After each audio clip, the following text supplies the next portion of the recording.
Non, c'est ça? Il y a une résonance. Oui, moi je parle sur le micro.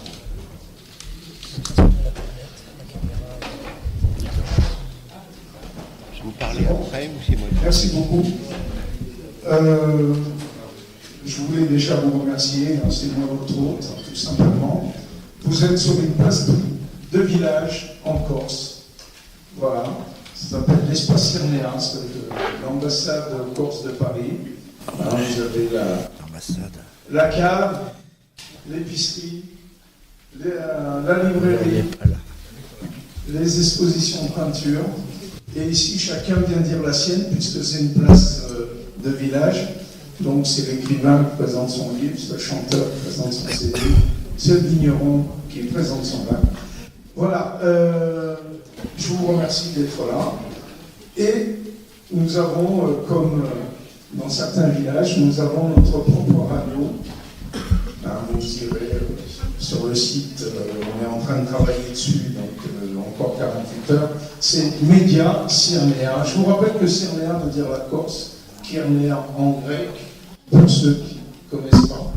Kyrnéen, ça a été latinisé Kyrnéen.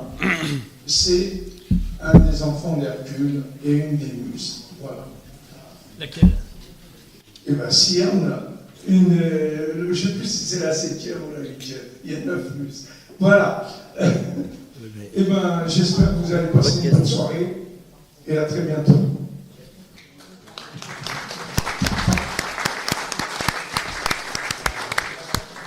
Je suis heureux que vous soyez nombreux à venir pour cette première réunion qu'on organise conjointement avec les volontaires pour la France et le cercle Retour au réel. Alors, on voulait faire ça en fin juin, on regarde le calendrier, le 18. Alors ce n'est pas du tout par provocation, mais il est évident qu'il s'impose de regarder sans, comme dirait l'historien romain Tacite, signé ira et studio, sans haine et passion le passé. Et essayer de tirer des leçons pour l'avenir. Qui était De Gaulle? Un fils apparemment de bonne famille, faisant Saint-Cyr, une culture classique. Il y a eu l'opportunité pour qu'il fasse une grande carrière, la défaite. Mais il ne faut pas oublier, on lui reprochera beaucoup de choses, surtout la Libération, que ses premiers compagnons étaient des gens issus de l'Action française. Comme lui, d'ailleurs. Comme lui-même. Et De Gaulle est resté plutôt barésien que maurassien. Quand il reviendra au pouvoir par la faute des gouvernants, déjà malheureusement l'Algérie était perdue. J'avais un de mes amis qui m'a formé autrefois sur le plan politique, qui était sénateur CNI, et un peu comme notre Jean-Marie, il a repris des galons pour servir le pays en Algérie. Avant la prise de pouvoir, avant le 13 mai. Il rencontre à la Maison Blanche Chaban, qui était ministre de la Défense à l'époque. Il lui dit, mais Raymond, qu'est-ce que tu fais ici? Je ne sais pas, c'est perdu l'Algérie. Il faut voir le contexte, l'Amérique et bien d'autres interférences. Si on regarde la Constitution de 1958, c'était une Constitution qui était plus ou moins, il suffit de relire les notes de Pierre Fitte, une marche pour une éventuelle restauration monarchique. L'article 16, qui a fait hurler beaucoup de gens, mais c'est tout simplement la marque de la culture latine. La dictature attend. Et je vous inviterai à lire un livre remarquable qui vient de sortir de M. Bornet sur la dictature, qui est à distinguer de la tyrannie. Hein, on peut être en démocratie, mais en tyrannie. Enfin, bien sûr, on peut lui reprocher son double jeu, sa perfidie, son manque le sens de la parole donnée, peu importe. Regardez à la fin, 68, on peut dire avec le recul aujourd'hui que tous les invités étaient plus ou moins des gens de la main de l'Amérique et que 68 fut la première révolution de couleur. Il est bon de savoir et de se rappeler que Cohn-Bendit et sa bande étaient en lien avec l'ambassade de nos grands amis américains. Alors ça n'excuse pas De Gaulle de nombreux reproches, de nombreuses critiques, mais il est bon, sans haine, ni passion, de regarder son itinéraire. Et je vais laisser la parole maintenant à votre dialogue. C'est fini, j'espère.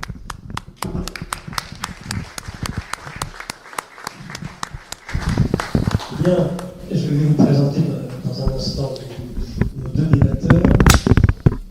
Alors, donc là, l'objet du débat, hein, c'est pas forcément parler d'une conférence magistrale, telle qu'on envisageait, on va dire, énormément dans la France entière ce soir qui ont lieu, où on va se réchauffer au man du général. Parle pas trop près. Voilà. Et là, ça va? Oui, parle pas trop près.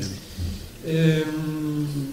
Il s'agit là d'un débat sur l'homme du 18 juin. Donc c'est le 79e anniversaire de l'appel du 18 juin. La figure du général de Gaulle est aujourd'hui extrêmement consensuelle. C'est le moins qu'on puisse dire. J'ai repris un article du Parisien durant l'élection présidentielle, là, la dernière, en date 2017. Le titre, ils votent tous de Gaulle. Mais tous, sans exception. Comment? Alors, les sites, vous étiez candidat, Maître Abosi? Non, Dieu m'en garde. Benoît Hamon n'est pas le général de Gaulle ou Michel Rocard qui veut. Le parallèle entre Rocard et de Gaulle peut-être se discuter, mais enfin, voilà, il cite de Gaulle, le candidat officiel du Parti Socialiste.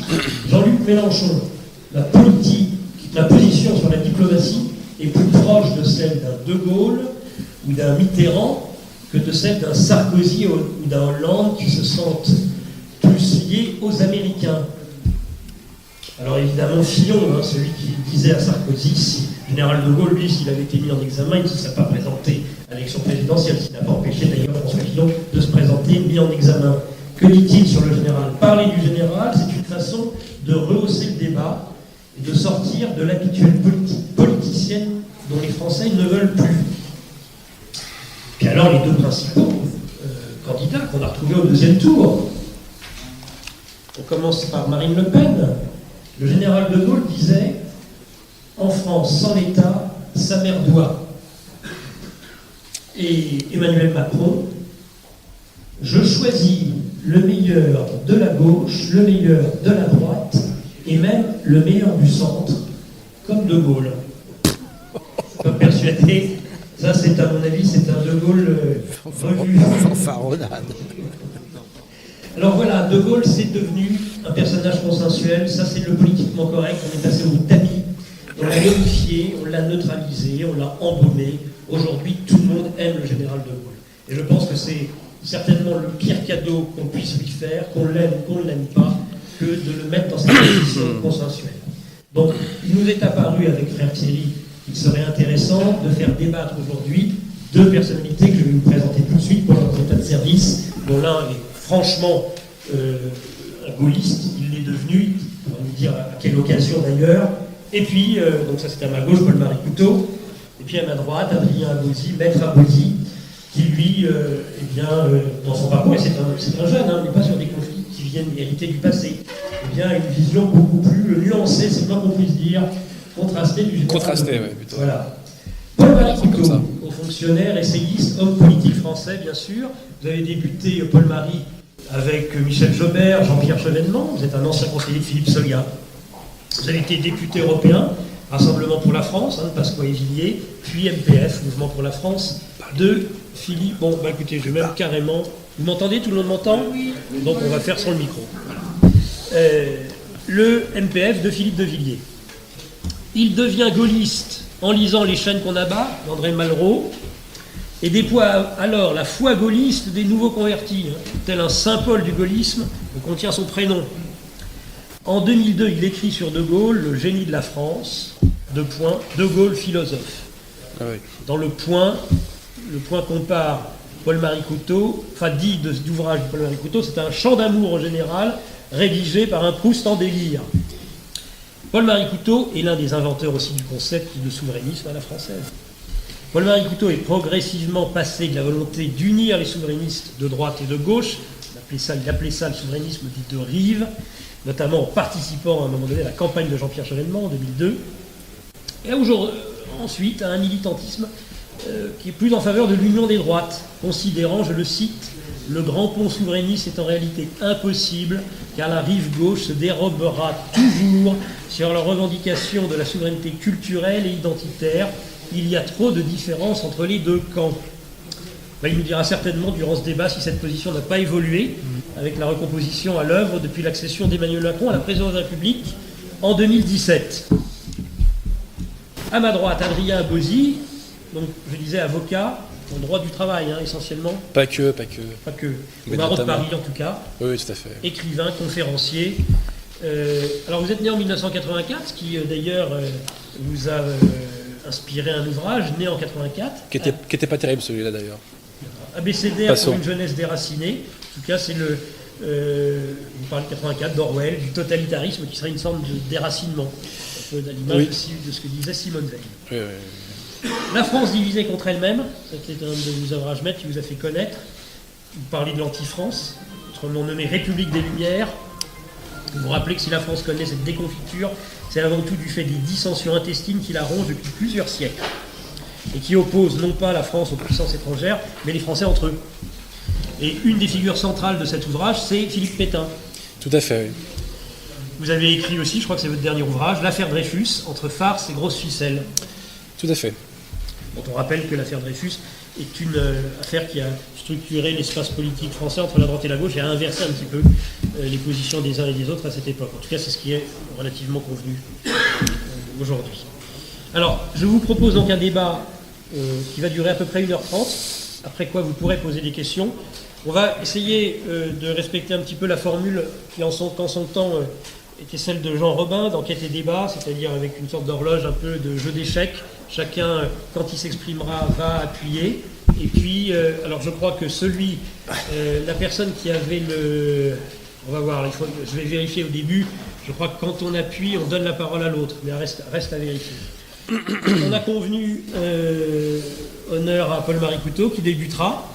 3 thèmes principaux, à peu près 15 minutes. Ils sont libres après, s'ils le souhaitent, de passer plus de temps sur un des 3 points du débat. D'abord, la place du général de Gaulle dans l'histoire, son apport particulier de 1940 à sa mort en 1970, en tout cas au moment où il quitte le pouvoir en 1969.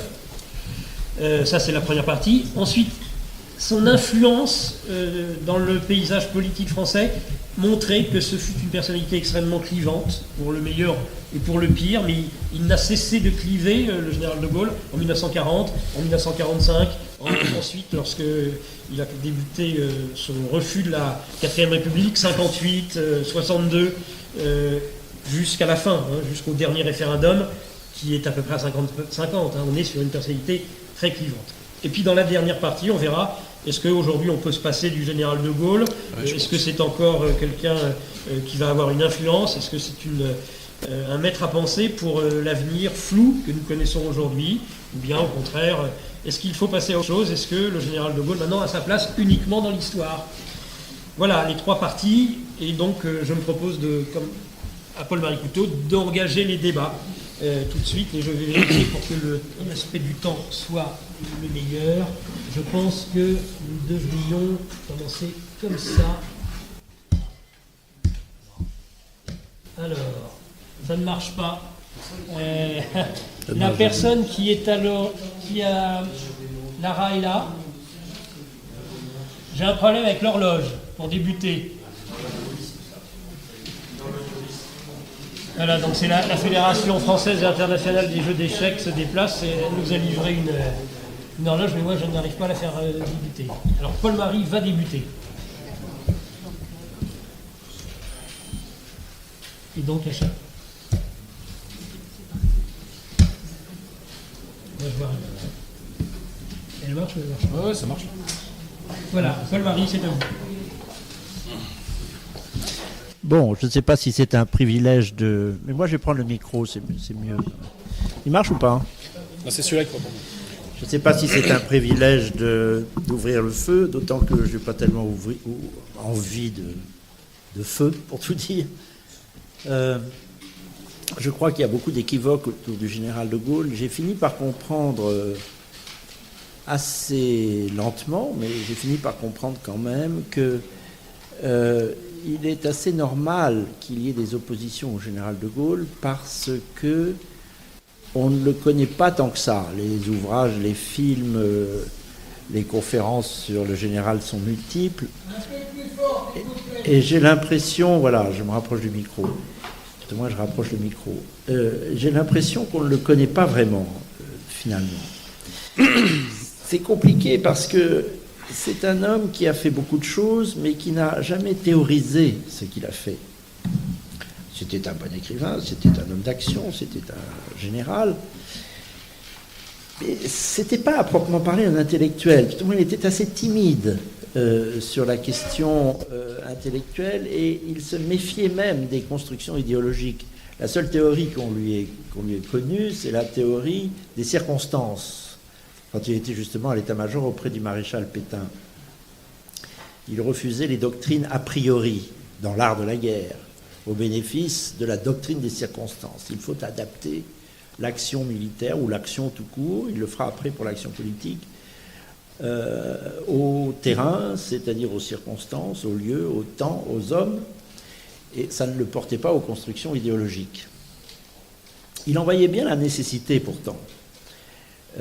Merci d'avoir fait référence à un ouvrage qui m'a beaucoup ouvert les yeux sur le général, trop peu connu, qui s'appelle Les chaînes qu'on abat. C'est la dernière conversation assez émouvante, très romancée, très reprise bien sûr, entre Malraux, qui va pour la dernière fois voir le général à Colombey en décembre 69, un peu moins d'un an avant la mort du général. Ils ne se verront plus depuis. Il passe, dit Malraux, une journée, en fait il embellit, ils passent 2 ou 3 heures ensemble, le temps d'un apéritif, d'un déjeuner et d'une promenade dans le parc, qui n'est pas immense d'ailleurs, de Colombey. J'insiste sur ce livre parce que si vous voulez vous documenter sur le général, je crois qu'il n'y a rien de mieux. J'ajouterai peut-être en parenthèse un ouvrage qui est dû à son aide de camp Claude Guy, qui révèle un général très acariâtre, très déçu sur les hommes, assez coléreux, un général très goguenard, très à droite, mais même pas à droite à ce moment-là, il est d'extrême droite, comme on dirait aujourd'hui dans les médias. Cet ouvrage s'appelle En écoutant de Gaulle. L'auteur est Claude Guy. Il a été publié qu'après la mort non seulement du général, mais de l'auteur, Claude Guy. Bref, je ferme cette parenthèse sur la bibliographie. Mais dans cette conversation avec Malraux, il dit qu'il a fait ce qu'il a pu, mais que ça n'a pas été décisif dans l'histoire, justement. Il a fait ce qu'il a pu en 40, il a fait ce qu'il a pu en 58, mais il y a une grande odeur d'inachevé. Et il en impute en partie la responsabilité à lui-même pour n'avoir pas théorisé, justement, je reviens à ce point, son action. Et il se proposait de le faire dans les 2 derniers chapitres de l'ouvrage qui était en cours, c'est-à-dire le 2e tome des Mémoires d'espoir. Il n'avait pas fini, c'est-à-dire en arrivant à l'année 68. Il n'avait pas fini l'année 67 que la mort le foudroie un soir de novembre 70. C'est bien qu'il n'aura jamais fait ce travail théorique, qu'il aura pourtant hanté toute sa vie. Il a dit à André Bozell, qui était le trésorier du MPF, cette phrase que j'ai du RPF, pardon, cette phrase que j'ai mise en exergue de mon ouvrage. Voyez-vous, Bozell, la vie est étrange. J'ai été fait pour être militaire, mais j'ai peu fait la guerre. Finalement, j'ai été un homme politique et un homme d'État. Mais je crois que j'étais fait pour toute autre chose. J'étais fait pour être philosophe. Il y avait chez lui une volonté, malgré tout, de comprendre l'essence des choses et c'est pas par hasard que je parle d'essence des choses, je le réfère beaucoup à la conception très anti-existentialiste qui accourt à peu près partout dans tous les esprits. Cette conception du monde qui croit que tout change, que tout peut se modifier, que tout est matière plastique, qu'un homme peut devenir une femme, les nations peuvent se modifier, qu'il n'y a pas d'essence fixe aux choses, aux êtres et aux nations. Et je crois que c'est à partir de là qu'on peut le comprendre. Il répétait souvent « les choses étant ce qu'elles sont ». C'est une pétition de principe très platonicienne. Il l'a jamais développée. Il faut, comme j'ai essayé de le faire, il faut essayer de la déduire de ce qu'il a fait, de ce qu'il a écrit, de ce qu'il a dit. C'est toujours un travail un peu intuitif, bien sûr. Mais ce travail théorique n'a pas été fait et ça a une conséquence, j'en reviens à mon point de départ, c'est une conséquence terrible, c'est que non seulement son œuvre est inachevée, mais sa mort laisse ses héritiers sans boussole d'une certaine façon. Il faut vraiment beaucoup le fréquenter, beaucoup le lire, beaucoup le suivre pour pouvoir se réclamer de lui ce que les gaullistes, rassurez-vous, surtout les gaullistes de profession, ne se sont jamais souciés de faire. Je suis membre de ce qui fut créé par Malraux d'ailleurs, l'Institut, puis qui est maintenant la Fondation Charles de Gaulle. Je n'y vois que très peu de gaullistes au sens où je l'entends, c'est-à-dire de gens qui connaissent vraiment intimement le ressort philosophique, les ressorts profonds, on peut dire, du général, et qui, d'une certaine façon, se sont donnés à cœur joie pour profiter de son nom, pour être grands à leur place. Il y a une vertu, magique du général de Gaulle. On peut être des personnages minuscules, et quand on invoque le général de Gaulle, tout à coup, on se croit aussi grand que lui. C'est une mission incantatoire qui a beaucoup servi à beaucoup de gens. Et les gaullistes, au fond, ont nagé au gré de leurs intérêts, et sans trop se soucier de l'alpha et l'oméga, de celui dont ils se réclamaient à des fins assez utilitaires, disons les choses telles qu'elles sont. Tout ça pour dire que je comprends tout à fait, je suis un peu long, mais je comprends tout à fait qu'on puisse être anti-gaulliste, parce que cette incomplétude dans l'action et dans l'œuvre théorique fait que on le juge un peu en superficie. Le De Gaulle de la Libération, on ne le comprend pas. Le De Gaulle de l'Algérie, on ne le comprend pas. Et même, puisque nous sommes le 18 juin, j'aurais voulu en dire un mot, mais je le ferai tout à l'heure, le 18 juin, on ne le comprend pas dans son ressort, qui n'est pas simplement politique et géostratégique, c'est déjà beaucoup, mais qui est d'abord un ressort philosophique, à plusieurs dimensions d'abord, d'ailleurs. Donc je comprends qu'on puisse être anti-gaulliste, comme je comprends qu'on puisse être gaulliste, parce que au fond, on ne sait pas exactement de quoi on parle. Et c'est peut-être la faute du général. Il aurait dû faire 30 ou 40 ou 50 pages qui eussent un peu théorisé ce qu'il avait en tête et qui verrait plus clair.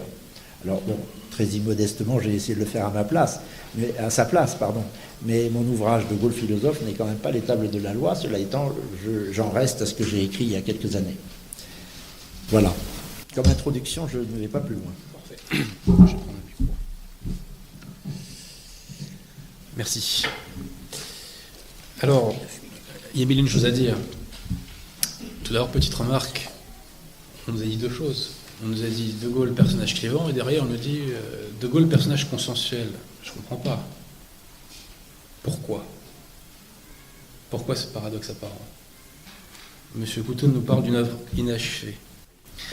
En ma qualité d'avocat, je suis un homme de dossier. Moi, ce qui m'intéresse, c'est les pièces du dossier. Et là, il y a une pièce du dossier qu'on n'a pas sortie.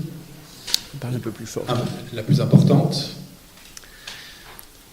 c'est l'acte fondateur politique du gaullisme, monsieur Couteau. Quel est-il, cet acte fondateur politique du gaullisme? C'est 1944, c'est l'épuration, c'est-à-dire l'exécution physique de la droite. La droite n'existe plus depuis 1944 en France. C'est mon point de vue. Je ne crois pas que Marine Le Pen soit une femme de droite personnelle. Donc, vous savez, quand des catholiques se sont ralliés à la République, à la demande de Léon XIII, des députés de gauche intelligents leur ont dit, certes, vous acceptez la République, mais est-ce que vous acceptez la Révolution? Ils n'acceptaient pas la Révolution. Après 1944, la droite accepte la Révolution. Avant 1944, vous avez un état-major factieux, et séditieux, pour reprendre un vocabulaire actuel. Avant 1944, vous avez des hommes politiques de premier plan comme André Tardieu qui mettent en cause les institutions, qui mettent en cause les fondements philosophiques des institutions. Avant 1944, vous avez des gens comme Monseigneur Jouan qui, avec les élites françaises, sont anti-franc-poissonnerie, n'est-ce pas? Vous avez des conspirateurs comme Lousteau de Laco. Tout ça a disparu de l'histoire de France. Tout ça a complètement disparu. Et tout ça a été liquidé physiquement. Et la condamnation politique du maréchal Pétain, il faut bien comprendre ce que c'est. La condamnation politique du maréchal Pétain, c'est l'interdiction de la contre-révolution en France. C'est ça que ça veut dire. Donc, qu'est-ce que c'est que le gaullisme? C'est la résurrection de la révolution après sa destruction par Pétain et Végon. C'est ça le gaullisme. C'est couvrir d'un apparat patriotique la Révolution française. C'est ça. C'est le Vatican II de la droite. On garde les formes, on substitue le fond. Tout simplement. Alors, il n'y a pas de mots pour décrire à quel point le gaullisme est une imposture intellectuelle et historique. Et je supplie toutes les personnes qui m'écoutent, ici sur Internet, je les supplie, je les conjure de retenir une chose. L'immense majorité des Français qui ont combattu en Afrique du Nord, en Italie, en Autriche, en Allemagne, en Provence, n'ont pas répondu à l'appel du 18 juin. Ils ont obéi à l'ordre de reprise des combats de l'amiral Darlan en sa qualité de dauphin du maréchal Pétain. Reprise des combats qui est faite selon un plan établi par Pétain, Darlan et le ministre des Affaires étrangères Paul Baudouin en 1040. Reprise des combats qui est faite grâce à cette armée d'Afrique, faite par Végon avec l'accord implicite de Pétain. Pétain l'avait envoyé sur place pour ça. Reprise des combats qui est faite, qui est validée par Pétain par télégramme secret. Télégramme secret qui a été contesté par M. Paxton pendant des décennies, mais qui a été retrouvé par l'abbé Couto-Begari, dont je salue la mémoire, et qui a été publié dans sa biographie de Darlan. Quand on sait ça, qu'est-ce qui reste? Retenez cette formule. Si Darlan n'avait pas été assassiné par une conjuration gaulo-orléaniste, Darlan aurait été à la tête des armées françaises à la Libération. Je le répète, si Darlan n'avait pas été assassiné par une conjuration gaulo-orléaniste, c'est lui qui aurait été à la tête des armées françaises à la Libération. Et il n'y aurait pas eu cette restauration de la Révolution, cette restauration de cet ancien ordre légal dont je reparlerai. Vous savez, quand les troupes de l'Axe ont été vaincues en Tunisie, on a fait défiler les armées alliées, et notamment les armées françaises. De Gaulle n'a pas voulu que ces troupes défilent aux côtés de l'armée d'Afrique qui le jugeait trop vichiste. Et rappelez-vous aussi une chose, c'est que de novembre 1942 à mars 1943, officiellement, on combat au nom du maréchal empêché, soit dit en passant. Donc, quelle est l'œuvre du gaullisme? C'est la destruction de la contre-révolution, c'est la destruction de la droite. La France, en 1944, se retrouve avec une structure qui est surgauchisée. Mais 68, c'est la conséquence de 1944. De Gaulle est châtié par là où il a péché. Tout simplement. Donc, œuvre inachevée du gaullisme, ça dépend ce qu'on entend par là. Si on entend par la destruction de la droite, je pense qu'il a accompli son œuvre. Il y a des gens qui malheureusement ont collaboré pendant la guerre sous l'effet de l'occupation militaire. Moi je crois que la Ve République a inventé un nouveau concept qui est l'occupation, qui est pardon, la collaboration sans occupation militaire. Pas besoin quand même d'être en clair pour s'apercevoir que la France est en pleine décomposition, me semble-t-il. Donc les individus... L'Europe. Oui, l'Europe certes, mais en l'espèce, on parle du cas français.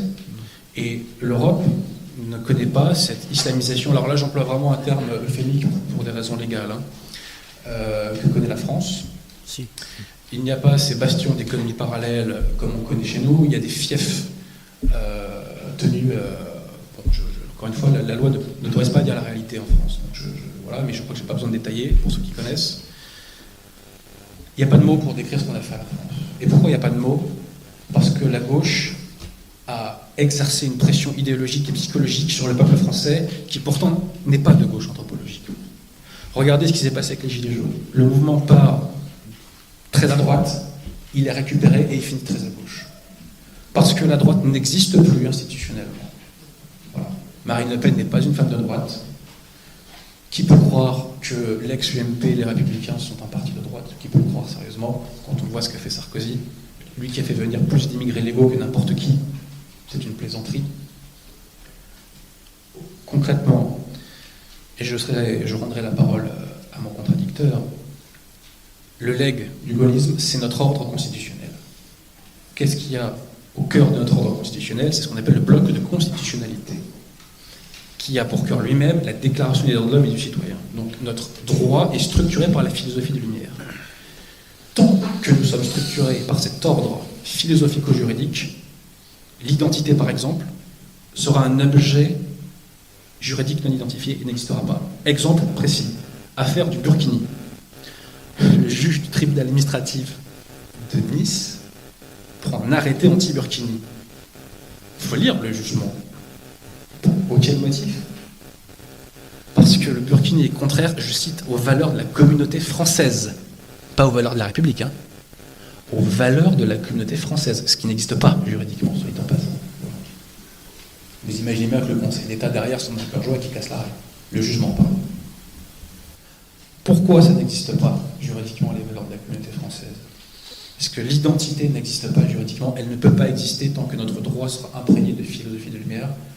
Donc tant qu'on n'aura pas liquidé cet appareil philosophico-juridique, le peuple français sera désarmé face à tout ce qui altère son âme, son identité, etc. Voilà.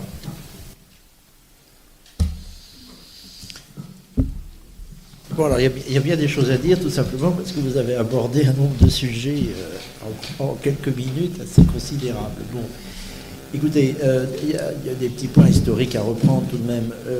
Vous êtes bien fort si vous savez qui a analysé Darlan, par exemple, bien connu, et avec Couto-Bégarry, qui fut un de mes amis jusqu'à son dernier jour, puisqu'il est mort à mes côtés, en février 2012. Et il s'est beaucoup interrogé, en effet, dans son Darlan sur l'assassinat. À la fin, il l'imputait plutôt au service anglais. Donc c'est pas tout à fait votre hypothèse, alors que vous vous réclamez d'Hervé Couto-Bégarry. Pas que... Je vous signale que la question est loin d'être résolue. J'espère qu'elle sera un jour, parce qu'elle a en effet son importance. Et même très importante. Sur l'islamisation de la France, j'ai été un des premiers avec Philippe de Villiers à m'en alarmer, à l'époque où ça paraissait incongru. Je constate que des pays européens le sont au moins autant, si ce n'est plus. Ça a commencé d'ailleurs par les pays scandinaves, qui curieusement sont eux qui sont les plus touchés, ou la Grande-Bretagne, ou l'Allemagne, mais enfin les pays latins. L'Espagne, l'Italie, hélas, bien qu'elle redresse la barre, la Grèce, qui sera certainement le premier pays à tomber, peut-être même militairement, à cause de la Turquie, et des énormes réserves militaires et d'hommes, sous forme de réfugiés, que nous payons d'ailleurs, qui sont sur le sol turc. Je crois que la question est plus géopolitique et se pose plus à l'échelle de l'Europe tout entière que de la France. Celle de l'islam. Ça ne veut pas dire qu'elle n'est pas majeure pour chacun de nos pays et pour la France en particulier. La France, dites-vous, a été privée de sa droite à cause du général de Gaulle. Pour tout vous dire, c'est la première fois que j'entends cet argument. Bon, si c'était vrai, ça serait grave, parce que je me sens tout à fait à droite. Je crois que c'est d'autant plus étrange que De Gaulle était un homme de droite beaucoup plus profondément qu'on le croit encore. Un exemple, vous dites qu'il a enterré la Révolution. Dans les premiers mois, je crois que ça a duré près d'un an. Chaudron-Courcelles en a témoigné. Son premier aide de camp, celui qui part de Mérignac avec lui en juin 40, le 17 juin 40, De Gaulle a refusé que le papier de la France libre portât l'enseigne républicaine habituelle, liberté, égalité, fraternité, en disant la République a failli, n'en parlons plus. Il a substitué honneur et patrie. qui avait une allure plus chevaleresque, peut-être presque plus médiévale, on pourrait dire. C'est beaucoup dire que De Gaulle ait apprécié la Révolution française.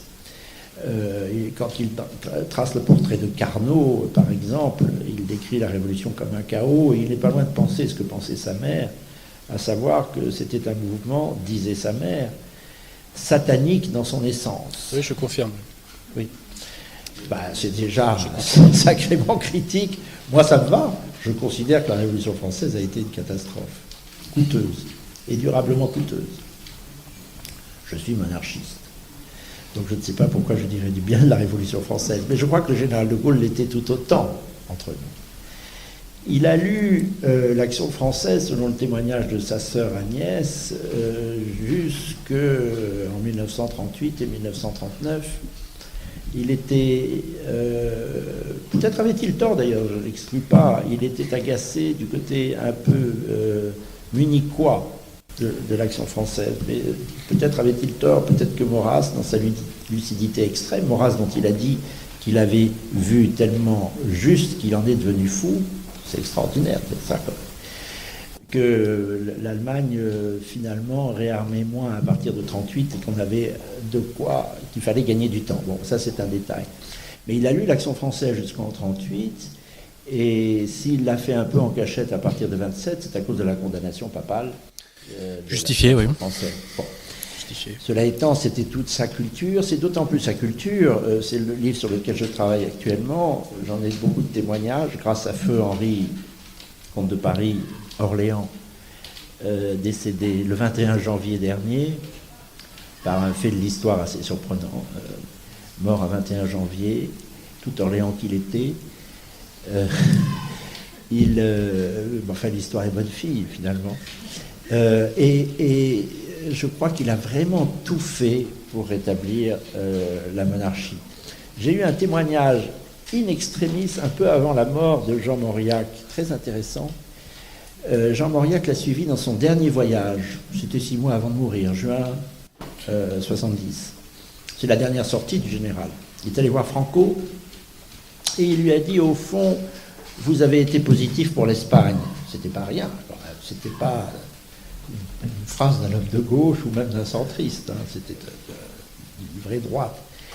Et à mon micro de Radio Courtoisie, j'avais demandé, cette émission existe toujours, c'est une des meilleures que j'ai faites, j'avais demandé à Jean Mauriac, qui l'avait suivi pour l'AFP, pourquoi diable il était parti tout à trac en Espagne, alors que son projet initial, pour ce qui allait être son dernier voyage, c'était d'aller voir Mao, un peu influencé par Malraux et puis fasciné par le personnage Mao.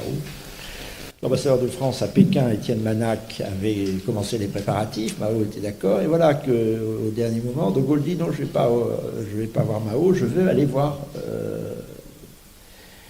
Franco.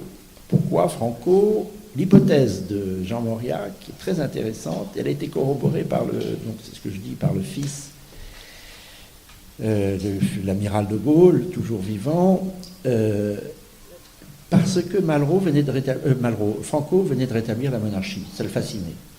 Et il lui a dit, vous réussissez en Espagne, ce que j'ai raté en France, c'est-à-dire rétablir la monarchie. Il a vraiment essayé, le comte de Paris s'est dérobé. L'Orléans a fait de l'orléanisme, hélas, 3 fois hélas. 1000 fois. Mais 1000 fois, si vous voulez. Mais De Gaulle a tout fait, et même ça a agacé son cabinet. Bernard Tricot m'a dit un jour, c'était le côté snob du général de Gaulle, il n'avait rien compris. En réalité, il voulait vraiment rétablir la monarchie. Et au fond, la constitution de la Ve République dont je parlais tout à l'heure, et qui, elle porte toutes les stigmates de l'incomplétude, il le savait, n'est cohérente que si elle est couronnée par un homme au-dessus des partis, c'est-à-dire un monarque. Elle était faite pour un monarque, elle était faite pour ce déplorable comte de Paris qui n'a pas compris, qui n'a pas voulu faire campagne, qui attendait que tout lui tombe tout cuit, ce qui était impossible étant donné les circonstances des années 60, et la force de la gauche. Parce que j'ai l'impression que vous avez, on peut conclure là-dessus, mais alors les réponses seraient multiples à vous donner. Ne négligez pas l'énorme montée en puissance dans les années 20, dans les années 30, de la gauche, des gauches radicales, de cette espèce de classe politique assez déculturés, aucun n'étant chrétien d'ailleurs. Parce qu'à bien y regarder, De Gaulle est au XXe siècle le seul chef d'État vraiment chrétien qui entretenait une correspondance avec Paul VI, qui avait demandé à Paul VI de réintroduire C'est pas une référence, Paul VI. Non, en réalité, Passons. je sais que les ça se papes discute. sont plus des références, mais enfin, pour le chrétien que je suis, il faut bien que j'en ai quelques-unes, pardonnez-moi. Mais la question est douloureuse, en effet. Il avait obtenu de Paul VI, par exemple, que l'on dit à la fin des messes dites en France, Sanctam fac Galliam, c'est-à-dire que Dieu sauve la France. C'était d'un chrétien, ça. Et ce chrétien-là était à peu près le seul chrétien, après une longue classe politique, une suite d'hommes politiques, qui ne l'était pas. Cherchez-en un, il n'y en a pas. Les radicaux, les socialistes qui ensuite prospèrent, les communistes qui prospèrent, 30% à la Libération, vous dites qu'il a liquidé la droite, c'est qu'il y a une énorme poussée, et c'était une poussée non seulement politique, mais philosophique, du progressisme. C'était une résurgence de l'esprit le plus violent et le plus sectaire, d'ailleurs, de la Révolution française, qui est inscrit dans le peuple français. Ce peuple est profondément égalitaire, révolté contre lui-même, révolté contre les classes dirigeantes, et ça a acquis une force à la faveur des années 20, des années 30, et puis de l'opposition au nazisme, qui passait pour un mouvement de droite. Alors pour moi, le nazisme est plutôt, dans son essence, un progressisme assez gauchiste, au fond. Mais enfin, passons. Les équivoques sont multiples. Je crois qu'il était très difficile pour quiconque de restaurer la droite. J'ajoute quand même que le parti qu'il a créé en 1947 était typiquement dans son programme, le RPF, un parti de droite. Et quand on dit que De Gaulle a fait du ni droite ni gauche, ce que cette pauvre Marine Le Pen a répété à satiété pour faire comme lui, c'était une erreur. On le dit sans cesse, c'était un homme de droite qui a gouverné à droite, contre la gauche, qui a toujours eu la gauche en face de lui, qu'il a traité de fasciste.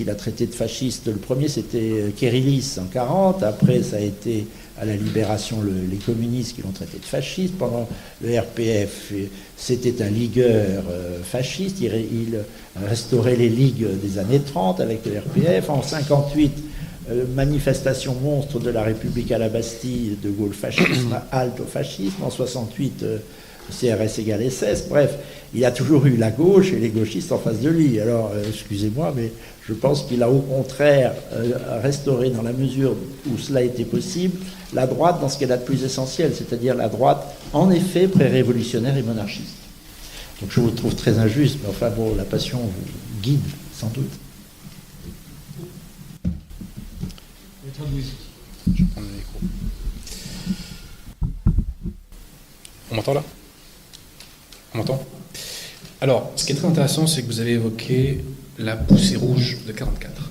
Oui. C'est oublié, monsieur le député, qu'il y a surtout une poussée contre-révolutionnaire en 1940.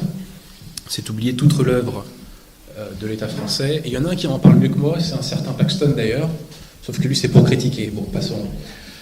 Mais il y a eu une poussée spontanée contre-révolutionnaire française qui ensuite a été ravalée, si je puis dire. Pourquoi est-elle ravalée ? Elle a été ravalée sous l'effet de la terreur rouge. Et je vous recommande un roman qui n'est pas très connu pour ça, mais qui en parle plutôt bien. C'est Uranus de Marcel Aimé, qui raconte l'histoire justement d'un, entre guillemets, collabo, qui se cache dans l'appartement d'une famille française, voilà, et qui est obligé de se planquer. Et ce roman traduit très bien le climat complètement totalitaire de ces années-là, et de violence. Car je rappelle que l'épuration, c'est l'épuration des élites, en premier lieu, parce que c'est ce qui est le plus important, mais c'est aussi les massacres. Alors, à l'époque, on parlait de 100 000 morts. Aujourd'hui, les historiens disent « Ah mais non, finalement, c'est pas tant que ça. Ça serait que 10 000 morts, 10 000 exécutions sommaires. » Je m'excuse, ça s'appelle un massacre, 10 000 exécutions sommaires. Je m'excuse. Donc oui, effectivement, que le vote des Français a été manipulé. C'était pas la première fois, c'était pas la dernière fois. Hein. Voilà, donc cette terreur rouge, cette poussée rouge qui a été réelle dans les urnes. Les 30%. 30%, oui, tout à fait. Et selon moi, c'est même 100%, parce que si vous voulez, comment l'appelait le mouvement de droite MRP, c'est ça? Comment on l'appelait Il n'était pas communiste.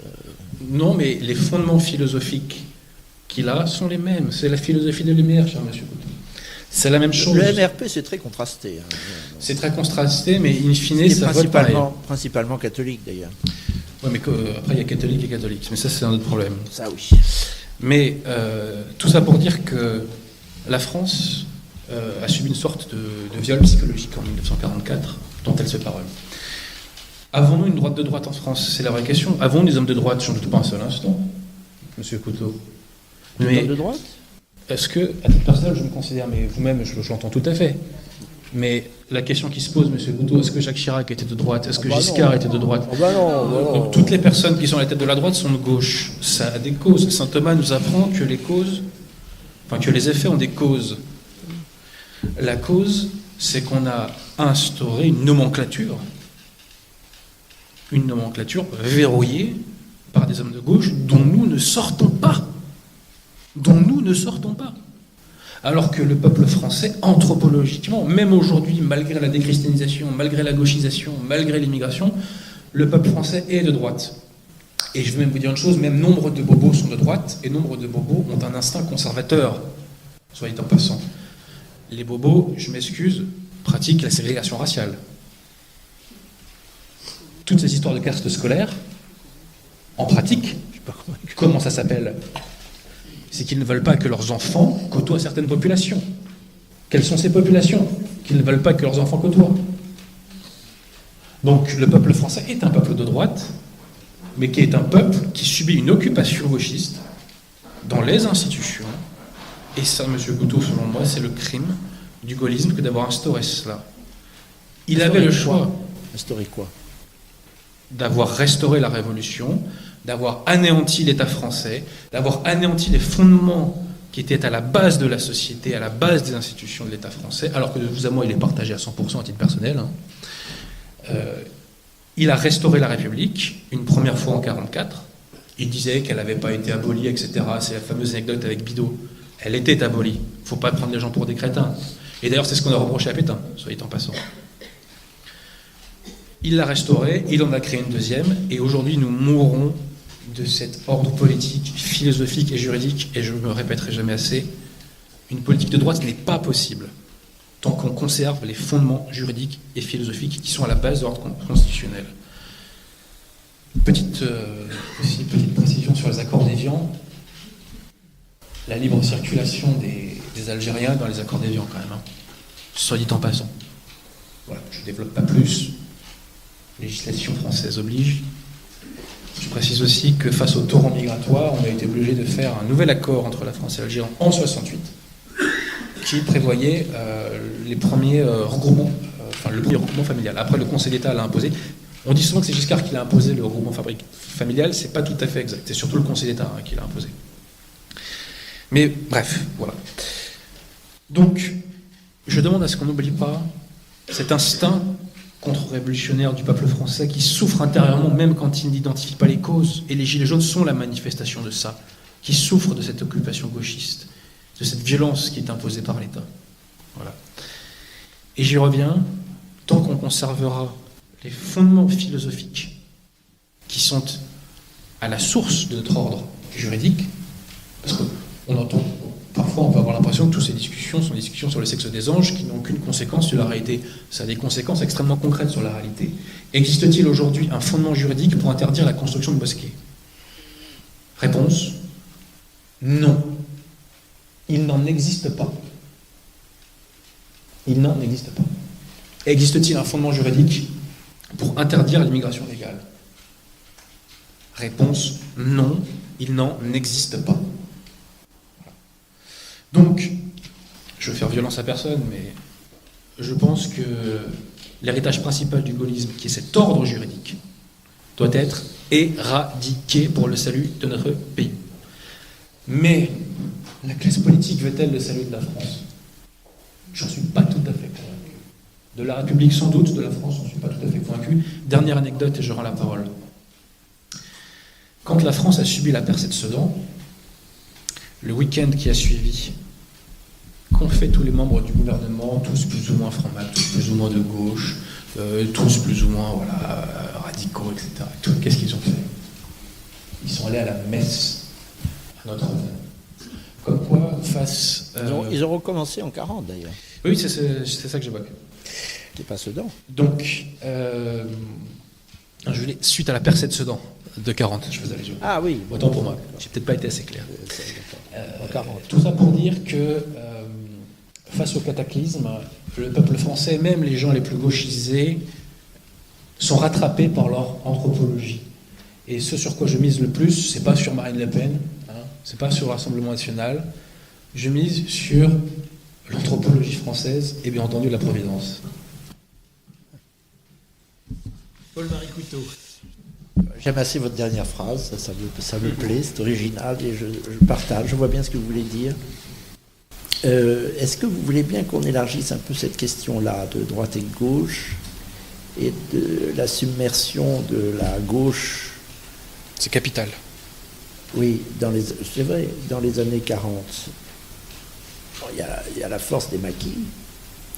Les communistes étaient armés, pas les autres. Les Américains ne le voulaient pas. Ils jouent leur rôle aussi. Les gaullistes étaient désarmés. Et de surcroît, il y avait une équivoque derrière Pétain. Beaucoup de ministres du maréchal Pétain étaient de gauche aussi. Le ministre du Travail, qui s'appelait Brun, je crois, était l'ancien secrétaire général de la CGT. Les Dorier, Belin, merci. Les Doriot, Laval pour commencer, les DA, c'était des hommes de gauche. Bon. Mais alors justement, allons plus loin, puisque cette gauche a énervé un peu tous les réseaux et a même conquis la droite. Là, vous avez raison. Chirac était un radical socialiste, tout simplement. Et tant d'autres.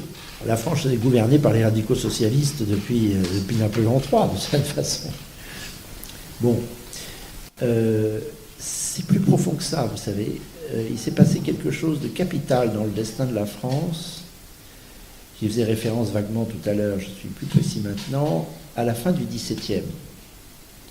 Une querelle fondatrice qui fonde la droite et la gauche beaucoup plus sûrement que cette espèce de distribution des places sur la constituante. Vous savez, à droite, ceux qui veulent protéger le veto royal, et à gauche, ceux qui veulent abolir le rôle du roi. Un siècle plus tôt, Bainville en parle beaucoup, Jacques Bainville, qui est une autre version de la monarchie, qui complète celle de Maurras. Maurras n'est pas le seul monarchiste, il y a beaucoup de paroles, Bernanos, etc., Daudet dans la monarchie, Brasillac. Vous avez raison. Mais je reviens à cette fin du XVIIe. Il s'est passé quelque chose, la querelle des anciens et des modernes. Vous savez, c'est ça qui a lancé le démon du progressisme. Oui, le démon, oui. Le démon. Je confirme. Oui. De la modernité. Le discours de Perrault à l'Académie française, je crois que c'était en octobre 85. Lisez-le, c'est un discours en vers à l'Académie française. Perrault dit, écoutez, maintenant on a compris, il ne parle pas de progrès, que l'avenir sera toujours meilleur que le passé, et que d'ailleurs il ne faut pas que nous nous excitions trop sur le passé. Les classiques, n'est-ce pas, Corneille, La Bruyère, etc., campent toujours des personnages dans le monde ancien, mais il ne nous importe plus le monde ancien. Tout ce qu'il faut savoir, c'est qu'il faut porter notre regard vers l'avenir et savoir que ce qui vient, ce qui est neuf, ce qui est moderne, sera toujours supérieur à ce qui est ancien. C'est une formidable machine intellectuelle lancée contre le monde ancien. D'ailleurs, c'est encore la dichotomie de M. Macron, du président de la République, qui répète qu'il veut disqualifier le monde ancien. Bon, Le monde ancien, c'est nous. Hein. Enfin, en tous les cas, je me sens très visé. C'est cette folie-là qui a pris les esprits au XVIIIe, qui a conduit à la Révolution française. Il a fallu que la Révolution française, alors là, je serais peut-être discuté avec l'aide de Napoléon, foute la France par terre pour que le conservatisme, avec Tocqueville et Chateaubriand, reprenne quelques couleurs. Mais depuis, la droite est toujours à la traîne. Elle est toujours à la traîne. Mais là, j'approfondis un petit peu. Là, je crois qu'on peut être d'accord, vous et moi, là-dessus, non j'approfondis un petit peu. Qu'est-ce qui s'est joué avec la querelle des anciens et des modernes? L'idée que le monde pouvait être autre, que l'histoire n'était pas un cycle à la paysanne. Vous savez, le retour des choses. Conception des anciens. Et conception qui a dominé aussi au Moyen-Âge. Culture paysanne. Mais une ligne, une flèche qui montait toujours plus haut vers un bien un bien public toujours plus assuré grâce au progrès du droit, des sciences, de l'homme.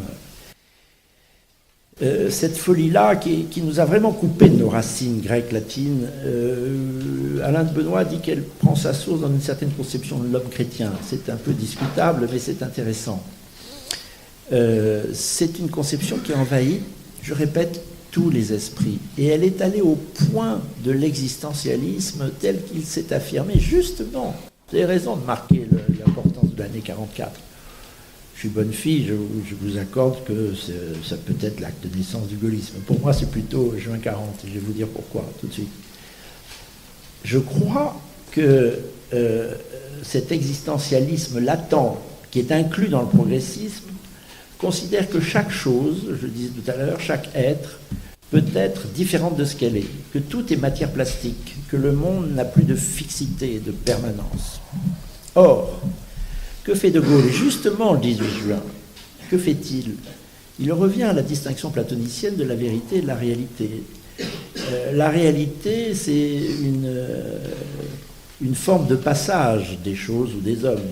Mais la vérité reste toujours la vérité. Et le 18 juin, c'est ce moment de solstice, on peut dire, où la réalité est noire, la France est battue, il n'y a plus pierre sur pierre. Mais que fait-il? Il affirme non pas la réalité de la France, mais contre l'actuelle, enfin celle d'alors, réalité de la France, la vérité de la France. Ça, c'est un mouvement typiquement des anciens. Il réhabilite tout à fait la conception ancienne du monde qui rapporte les choses à leur essence même et non pas à leur modification permanente, à la Héraclite. Ce débat est très vieux d'ailleurs, je remonte aux anciens et aux modernes, mais je vais m'arrêter là parce que ça devient la philosophie peut-être un peu trop théorique. Héraclite disait tout change, tout se transforme, on ne se baigne jamais dans le même fleuve. Et Parménide, l'ancêtre de Platon, répond, et là il y a déjà une dichotomie entre la droite et la gauche, entre l'existentialisme et l'essentialisme.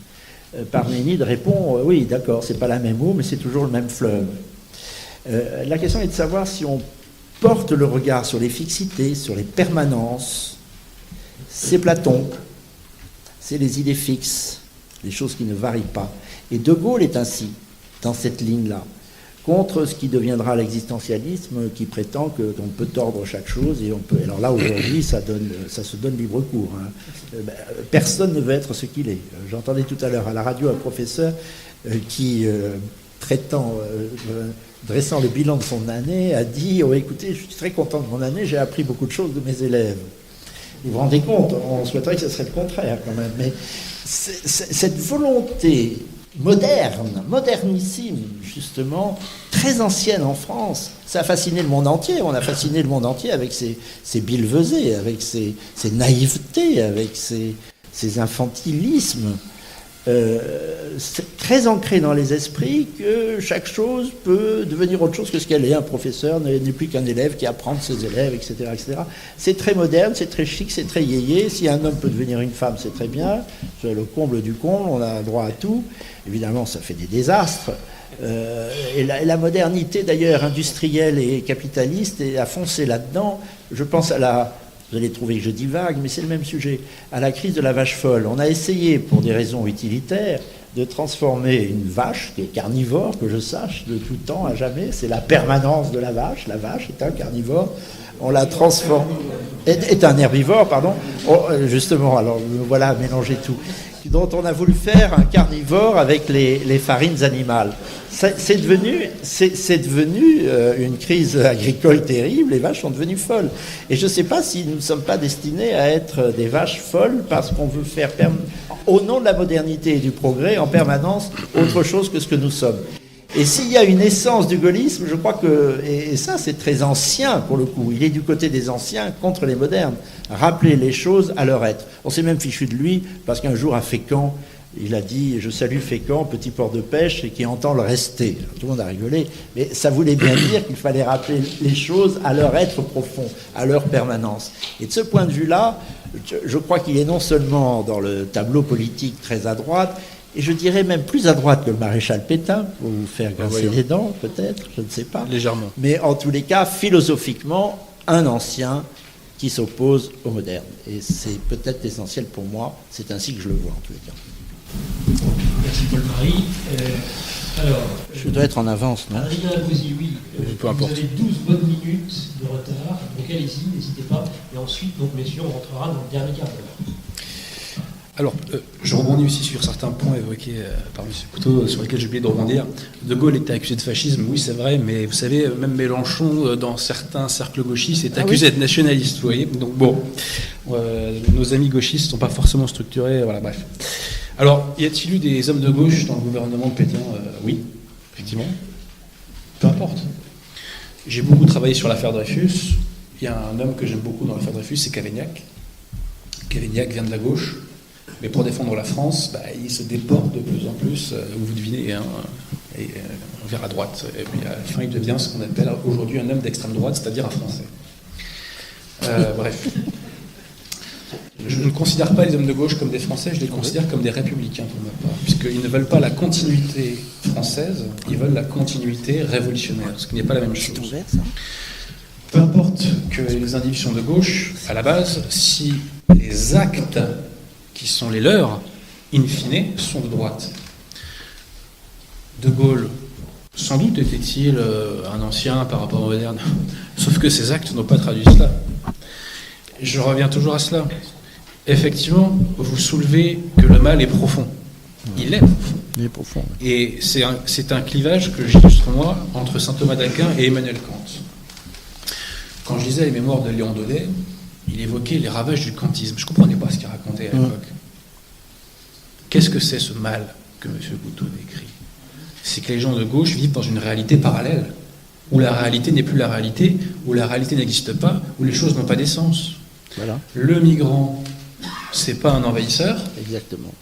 C'est une victime du racisme et de l'impérialisme des pays occidentaux. Vous voyez ? L'avortement, ce n'est plus un assassinat, c'est la souveraineté de la femme. Ah bon? Pour être souverain, il faut tuer il faut être un homicide, je ne savais pas. Bon. Donc nous vivons dans ce monde de fous, dans ce monde de cette réalité parallèle qui a été inventée. Les catholiques passent, je dirais, pour des gens irrationnels, au motif qui croient au surnaturel. Quel crime! Quel crime! Les vrais irrationnels, ce ne sont pas nous. Les gens qui n'arrivent pas à voir la réalité telle qu'elle est, ce ne sont pas nous. Ce sont les gauchistes qui sont incapables de nous dire que ceci est un verre, mais ceci est un aspirateur. Voilà. Parce qu'ils sont perdus de pied avec la réalité. Le mal est profond. Mais ce qui est quand même intéressant, et ce qui n'a dû échapper à personne, c'est que cette mentalité est répandue dans la société, et que quand elle n'est pas partagée par un individu à titre personnel, par des raisons de conformisme et de pression sociale, psychologique, il s'y plie in fine. C'est comme ça qui est fascinant. Nous vivons dans un système qui crée une pression psychologique à travers les médias, à travers le conformisme, qui fait qu'in fine, les individus, même quand ils ont un instinct de droite véritable, je dis droite véritable pour employer des mots qui ne choquent pas la bien-pensance, n'est-ce pas ? se rallient à cela. Et j'y reviens, c'est ce qu'ont vécu les Gilets jaunes. Alors bon, je trouve M. Couteau très charitable avec le général de Gaulle quand il prête une pensée théorique. De Gaulle, pour moi, est le fils, ou plutôt la créature des opportunités, et je dirais plutôt du choc entre son orgueil et l'opportunité. En tout cas, pendant la guerre, très certainement. Je rappelle quand même que De Gaulle est un troisième choix pour le général Spears, qui dans un premier temps voulait ramener Paul Reynaud, qui dans un second temps s'est rabattu sur Mandel, et qui, faute d'accord des deux intéressés, s'est rabattu sur le général de Gaulle, qui lui-même est parti pensant qu'il serait un échelon précurseur d'un gouvernement d'émigration. Je rappelle il n'y a pas d'enregistrement audio de l'appel du 18 juin. Il n'y en a pas. Celui qu'on nous présente tout le temps, c'est celui du 22 juin, où De Gaulle rompt avec Pétain. L'appel du 18 juin a été en revanche enregistré par le service des armées suisses. Et dans cet appel du 18 juin, De Gaulle ne rompt pas avec Pétain. Il précise même que si des conditions non honorables sont proposées aux Français, la lutte continuera. Mais parce qu'il n'y avait pas d'armistice le 18 juin encore. On est bien d'accord. Vous faites bien de rappeler, M. Couteau, que les Français ont combattu jusqu'au 25 juin, Oui. soit dit en passant. Alors, l'honnêteté intellectuelle oblige à reconnaître que, suite au message de Pétain de non-armistice, il y a certains bataillons qui ont arrêté de combattre. Mais ils se sont repris, et ils ont combattu avec acharnement, et moi je rends hommage aux Français de 1940, soit dit en passant. Les combats ont été terribles, 100 000 morts en 3 semaines, excusez-moi. Hein. Bon. Surtout qu'on est dans une époque où la collaboration à l'échelle individuelle est pratiquée plus que jamais. Hein. Voilà. Quand une petite racaille fout le boxon dans les transports en commun, tout le monde baisse les yeux, soit dit en passant. Hein. Bon. Bref. Donc moi je n'aime pas qu'on donne des leçons de morale aux soldats de 1940. Bref, où en étais-je ? Donc effectivement, De Gaulle, le 18 juin, en vérité, et ça c'est un des plus grands secrets de la Ve République, ne rompt pas avec Pétain. Il rompra le 22, de façon certaine. Mais le 18, il n'a pas rompu parce qu'il attendait que les négociations échouent entre Pétain et les Allemands, qu'en gros, Pétain n'obtienne pas la préservation de l'Empire et de la flotte. Il attendait que Pétain, face à cet échec, remette le pouvoir à Reynaud, et que Reynaud parte faire un gouvernement d'émigration en Angleterre. J'aimerais aussi revenir sur un petit point technique. C'est que si on n'avait pas eu Pétain, on aurait eu une sorte de Hans Frank à la place. J'invite les intéressés ou les curieux à s'intéresser au CV d'intéressés en Pologne. Voilà, ça va être en passant.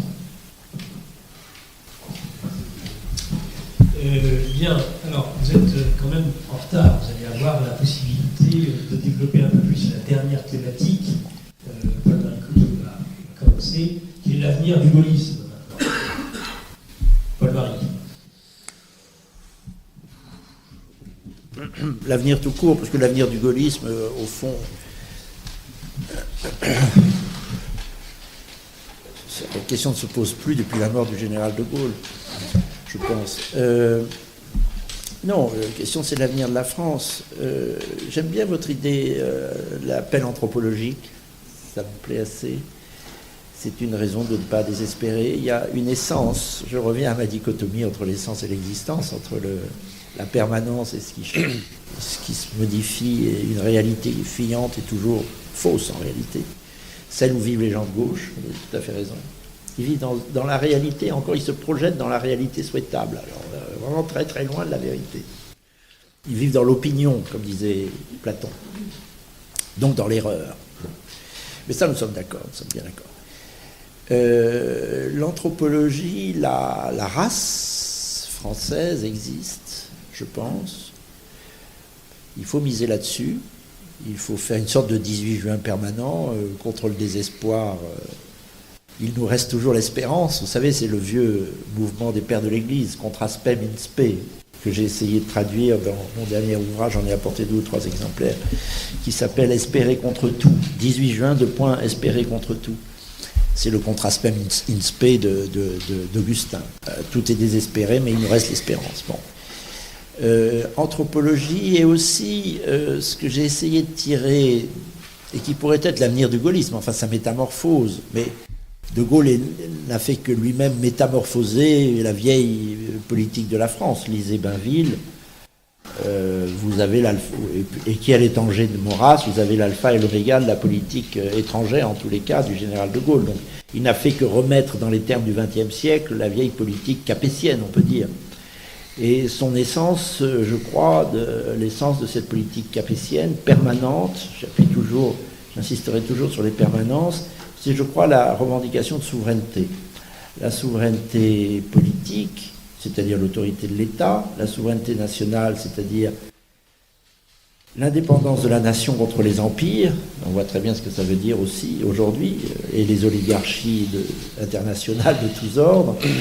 Et puis la troisième souveraineté, sur laquelle je confesse que je n'ai pas assez insisté quand j'ai théorisé le souverainisme dans les années 90, enfin un peu théorisé, j'ai surtout fait passer, quand j'écrivais les discours de Philippe Séguin ou de Charles Pasqua, je mettais le mot souverainisme, il a fini par passer.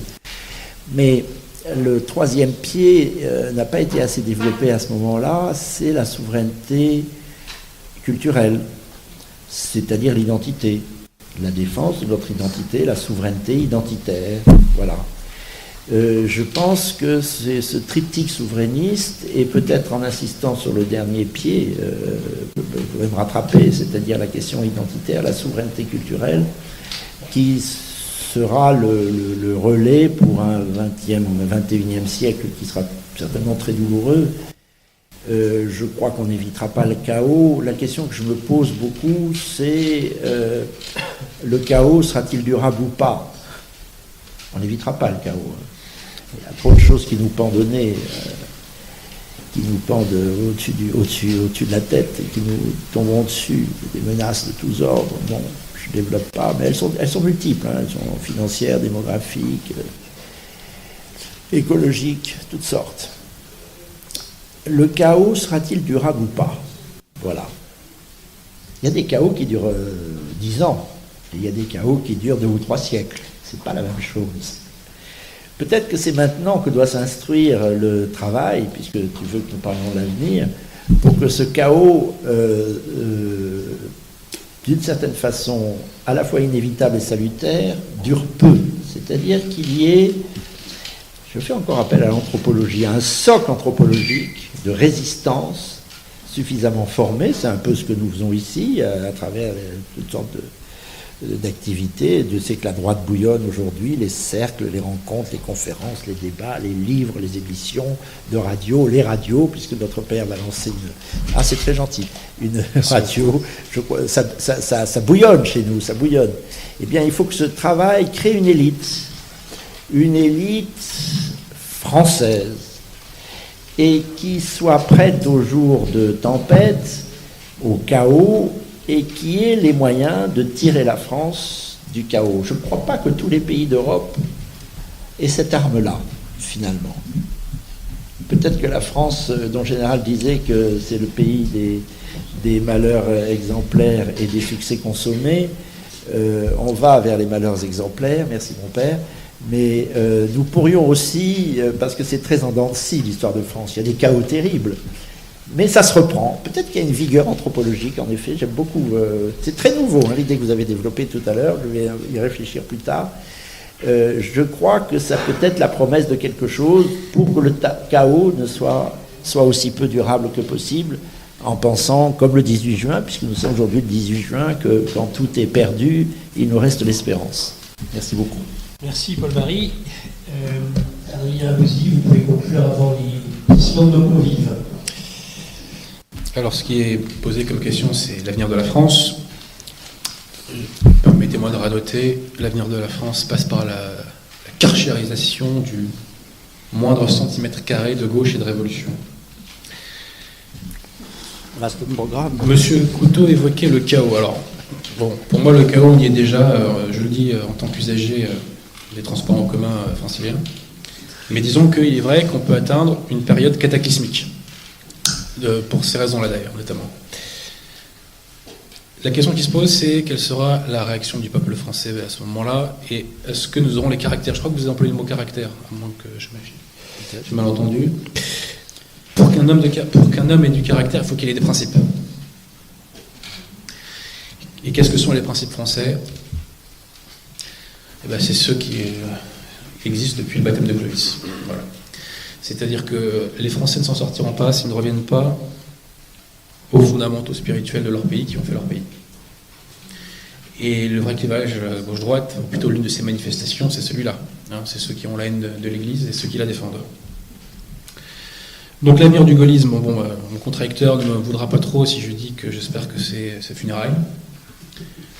Parce que pour moi, c'est un synonyme de révolution, C'est monsieur fait, Gotteau, pardonnez-moi. c'est fait depuis longtemps, les funérailles. Dieu vous entende.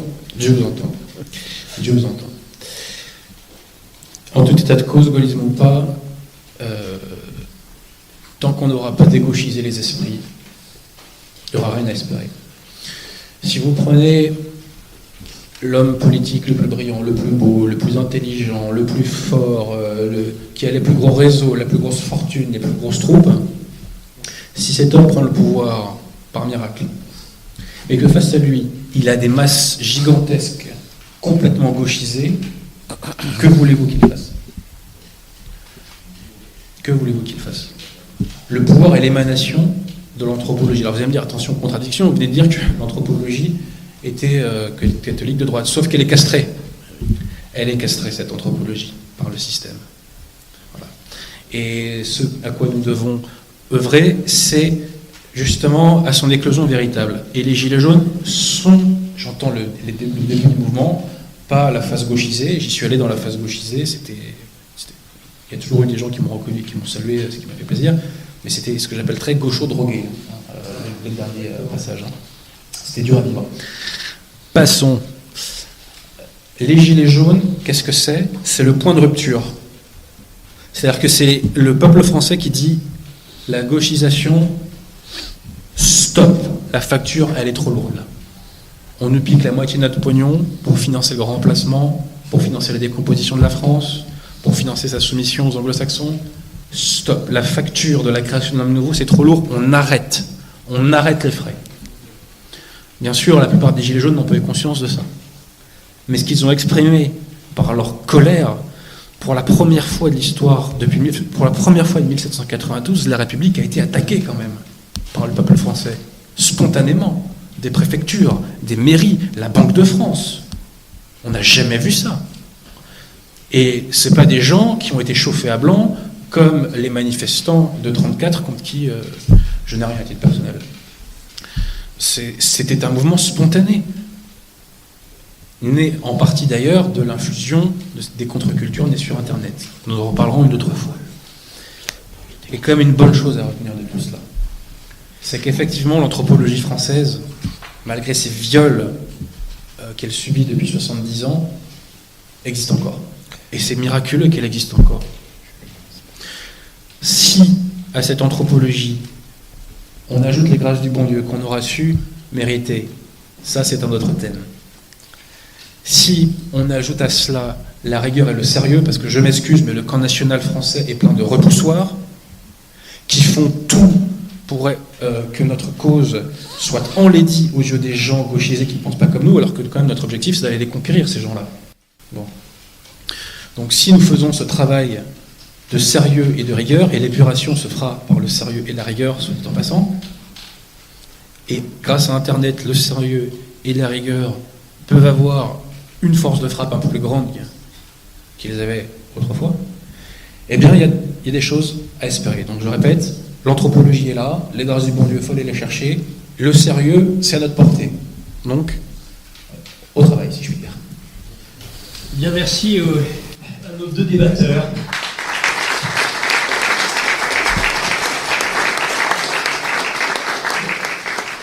À la fois pour la qualité de leur intervention et leur esprit de concision, nous sommes en avance. Donc, à vous, chers convives, de poser les questions à nos deux débatteurs. Essayez, autant que faire se peut, d'avoir cette même esprit de concision. Et s'il vous plaît, vous pouvez affirmer un petit peu quelque chose, mais posez de réelles questions, s'il vous plaît. Monsieur. Oui. J'ai suivi avec intérêt Et notre micro. l'analyse de Marie Couteau sur la permanence. J'opposerai à la non-permanence, il appelle ça l'existentialisme. il remonte bien sûr, et c'est un débat qui traverse aussi certains écouteurs, il remonte aussi à la fameuse querelle des anciens et des modernes.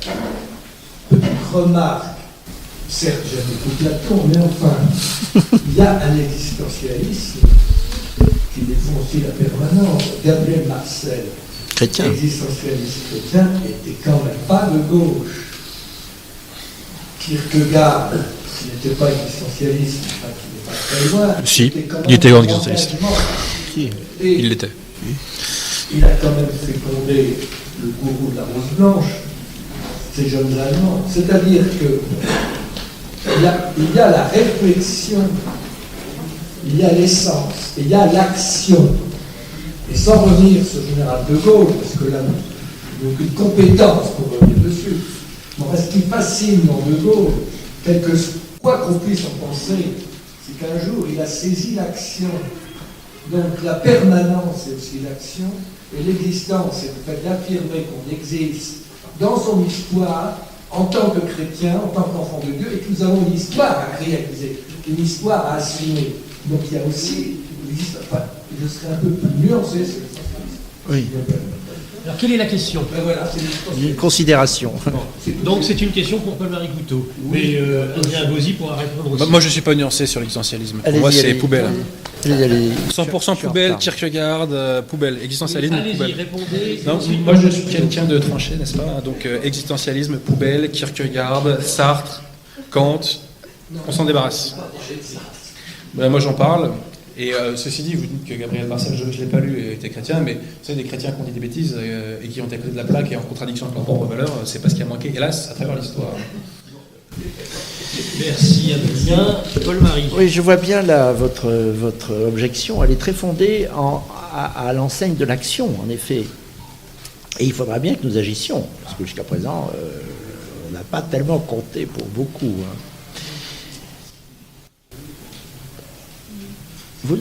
Vous invoquiez l'action, mon cher maître, mais l'action, elle doit faire avec l'existant. C'est-à-dire, c'est pas si simple. Il faut faire avec la boue dont parle Péguy, la boue humaine. Et elle est de l'ordre, elle est très loin de l'ordre de la permanence, de la noblesse et de l'essence des êtres. Il faudra faire avec, il faut toujours faire avec. Alors c'est facile, on peut se proclamer pur et simple, enfin vous connaissez la phrase, Kant a les mains propres parce qu'il n'a pas de mains. Justement, c'est pas un penseur de l'action, c'est une espèce de moraliste, je suis d'accord avec vous pour le récuser, et il a joué un très mauvais rôle dans l'Occident, l'ensemble de l'Occident, de l'Europe. Mais quand on doit mettre les mains dans le cambouis, on fait avec ce qui est, on fait des erreurs. Il faut garder en tête l'idée fixe, l'idée de la chose qui est parce qu'elle est, mais on ne peut pas tout le temps. Et là, votre objection, mon cher ami, elle vaut à plein. Et on fait des erreurs. De Gaulle a fait beaucoup d'erreurs. Sur l'Algérie, il a joliment vasouillé. Ça, c'est sûr. Sur les harkis, c'était pas... Remarquez, sur les harkis, je ne sais pas si on l'a bien compris. Je pense qu'il n'avait pas... Il considérait déjà que les Arabes, même s'ils avaient servi la France, n'avaient pas tout à fait leur place en France, en réalité. Mais enfin, bref, on tâtonne. Et on est dans l'existant. Alors, je ne connais pas non plus je connais pas très bien Gabriel Marcel, et j'aurais bien aimé, peut-être que connaissez-vous mieux que moi, savoir ce qu'il aurait... Il était pour la relation concrète. Oui. C'est la base de son relation. Oui. Oui. Et c'était pas donc dans l'existence. Il faut pas, vous savez, si on doit agir, il ne faut pas que cette dimension-là nous manque. Voilà, c'est tout. Et certainement, elle est plus difficile à réaliser dans le feu de l'action, notre idée pure, qu'autour d'une table avec 2 micros et un chronomètre entre nous, n'est-ce pas? Alors, Vous voulez encore réagir, Adrien? Allez-y. 5 secondes et demie. Sur la question de l'action précisément, je retombe sur mes pattes. Ce qui est impressionnant, si vous voulez, monsieur Couteau, c'est l'absence de mise en accusation des fondements idéologiques de la gauche par les personnes qui se disent de droite, y compris d'ailleurs par leur Rassemblement. Non, là vous exagérez. Dans ces cas, je dois avoir des problèmes d'audition. Lisez-moi pour commencer. J'entends. J'apporte ma petite pierre, vous savez. J'entends tout à fait, M. Couteau. Mais si vous voulez, je ne l'ai pas entendu dans la bouche de M. Fillon, de la bouche de M. Bouquet. Sarkozy a fait semblant de le faire à un moment donné. Voilà. Et au bout d'un moment, malheureusement, c'est eux qui ont fait l'histoire. Hélas. Hélas. Mais nous sommes très minoritaires. Hein. Ça ne m'a pas échappé. Ça ne m'a pas échappé. Marion Maréchal commence à le faire un peu, c'est bien. Oui. Mais ça devrait être la base. Oui. C'est-à-dire que la gauche nous fait des procès en légitimité et en morale à chaque fois. Mais il faudra leur dire, mais c'est vous, ce sont vos valeurs qui sont au pouvoir et qui nous détruisent. Et qui détruisent aussi vous-même d'ailleurs, soyez en passant, qui détruisent la vie de vos enfants, etc. Et cette mise en accusation, ce procès n'est jamais fait. Voilà, tout simplement. Donc l'action peut-être commencerait par ça. Plutôt que gauche, mais vous avez raison, on peut parler de la gauche, ça revient à peu près au même, mais plutôt que gauche, moi je parlerais de l'esprit moderne en fait. L'ennemi est là. C'est la manie du progressisme. La manie, mais ça va être très difficile à enlever de la tête des gens, et d'ailleurs peut-être qu'ici on se fait mal voir en disant ça. L'idée que le progrès est une fatalité et que l'avenir est toujours meilleur que le passé. Ça commence à changer, hein. Je parlais du plastique tout à l'heure. J'étais très content d'entendre une campagne contre le plastique ces derniers jours. Comme le plastique est le symbole de la modernité, de la chose qui peut se transformer, s'adapter à tout. Il y a 50 ans, il y a 20 ans encore, on n'aurait jamais fait de campagne contre le plastique, c'était la réponse à tout. Mais là, on commence à comprendre que ce qui est moderne, ce qui est neuf, ce qui est inouï dans l'histoire, est moins une promesse, de moins en moins une promesse, et de plus en plus une menace. C'est là où on pourrait gagner. Et pour cause. Et pour cause. Et les écologistes, d'une certaine façon, il faut être bête comme la droite française pour avoir loupé l'angoisse écologiste. Parce qu'elle est chez nous, entièrement. La préoccupation écologiste, c'est d'abord une préoccupation spirituelle dans l'histoire. Il y en avait déjà. La préservation de la nature s'est posée de tout temps. Elle s'est posée à Rome, elle s'est posée à Athènes, et elle avait toujours un fondement spirituel. Il s'agissait de défendre la nature divine. Et pour les chrétiens, il ne s'agit pas de défendre la nature, il s'agit de défendre la création. C'est à nous de poser la question écologique, en réalité. C'est à nous de dire que oui, nous sommes contre le plastique. Nous sommes les anciens qui préférons ce qui est, ce qui dure, ce qui... Peut-être pas la permanence, mais déjà ce que De Gaulle appelait toujours lui le mystère de la durée. Il voulait d'ailleurs faire une petite scénette sur le mystère de la durée des arbres. Il était très fasciné par les arbres, en celte qu'il était, d'une certaine façon, parce qu'il est plus celte que latin, en général, d'une certaine façon. Il est un peu d'une synthèse. Donc, je crois que ce qu'il faut, pour résumer, ce qui peut passer pour des divagations, et je ne crois pas, il faut pointer le tic progressiste. Il faut arriver à le mettre en accusation, tout au moins à le mettre en question, parce qu'il est possible qu'il y ait des choses neuves qui apportent des choses à l'humanité. Mais ce que le progressiste ne sait pas, c'est qu'il y a des progrès néfastes, il y a des nouveautés délétères. Et peut-être que la raison, si elle est de notre côté, arrivera à faire comprendre à nos contemporains que la modernité infernale, qui est celle de M. Macron, est de plus en plus, au fil des années qui viennent, sera de moins en moins une promesse et de plus en plus une menace. Merci Paul-Marie. Une autre question d'un convive, des questions courtes et des réponses courtes, s'il y a de nombreuses questions. On est d'accord. Moi, ça ne sera pas vraiment une question, mais Je ne pas écouter. une illustration plus exactement de ce que vous disiez à propos de la révolution rationaliste de la fin du XVIIe siècle. Donc vous vous adressez à Paul-Marie Couteau. Oui, depuis ce moment-là, à ce moment-là, contrairement à ce que les anciens considéraient que l'âge d'or était derrière eux, Oui. et qu'il était maintenant faire, ça veut dire, à partir de ce moment-là, on a considéré que l'âge d'or était devant nous. Oui, c'est ça. Ça peut être le départ entre la droite et la gauche. Il y en a beaucoup de critères, la droite et la gauche. On répète que ça ne veut rien dire. Mais l'homme de gauche mettra toujours l'âge d'or dans l'avenir. Le conservateur le mettra plutôt, en effet, dans le passé, mais avec une once de scepticisme. C'est la thèse de Dostoïevski est très... Alors, de ce point de vue-là, Dostoïevski est tout à fait de notre côté. Enfin, du mien, en tous les cas. Enfin, du nôtre, oui. Allez, une autre question, notre Olive, s'il vous plaît. Voilà. Alors, bonsoir, déjà merci pour de très bonne qualité.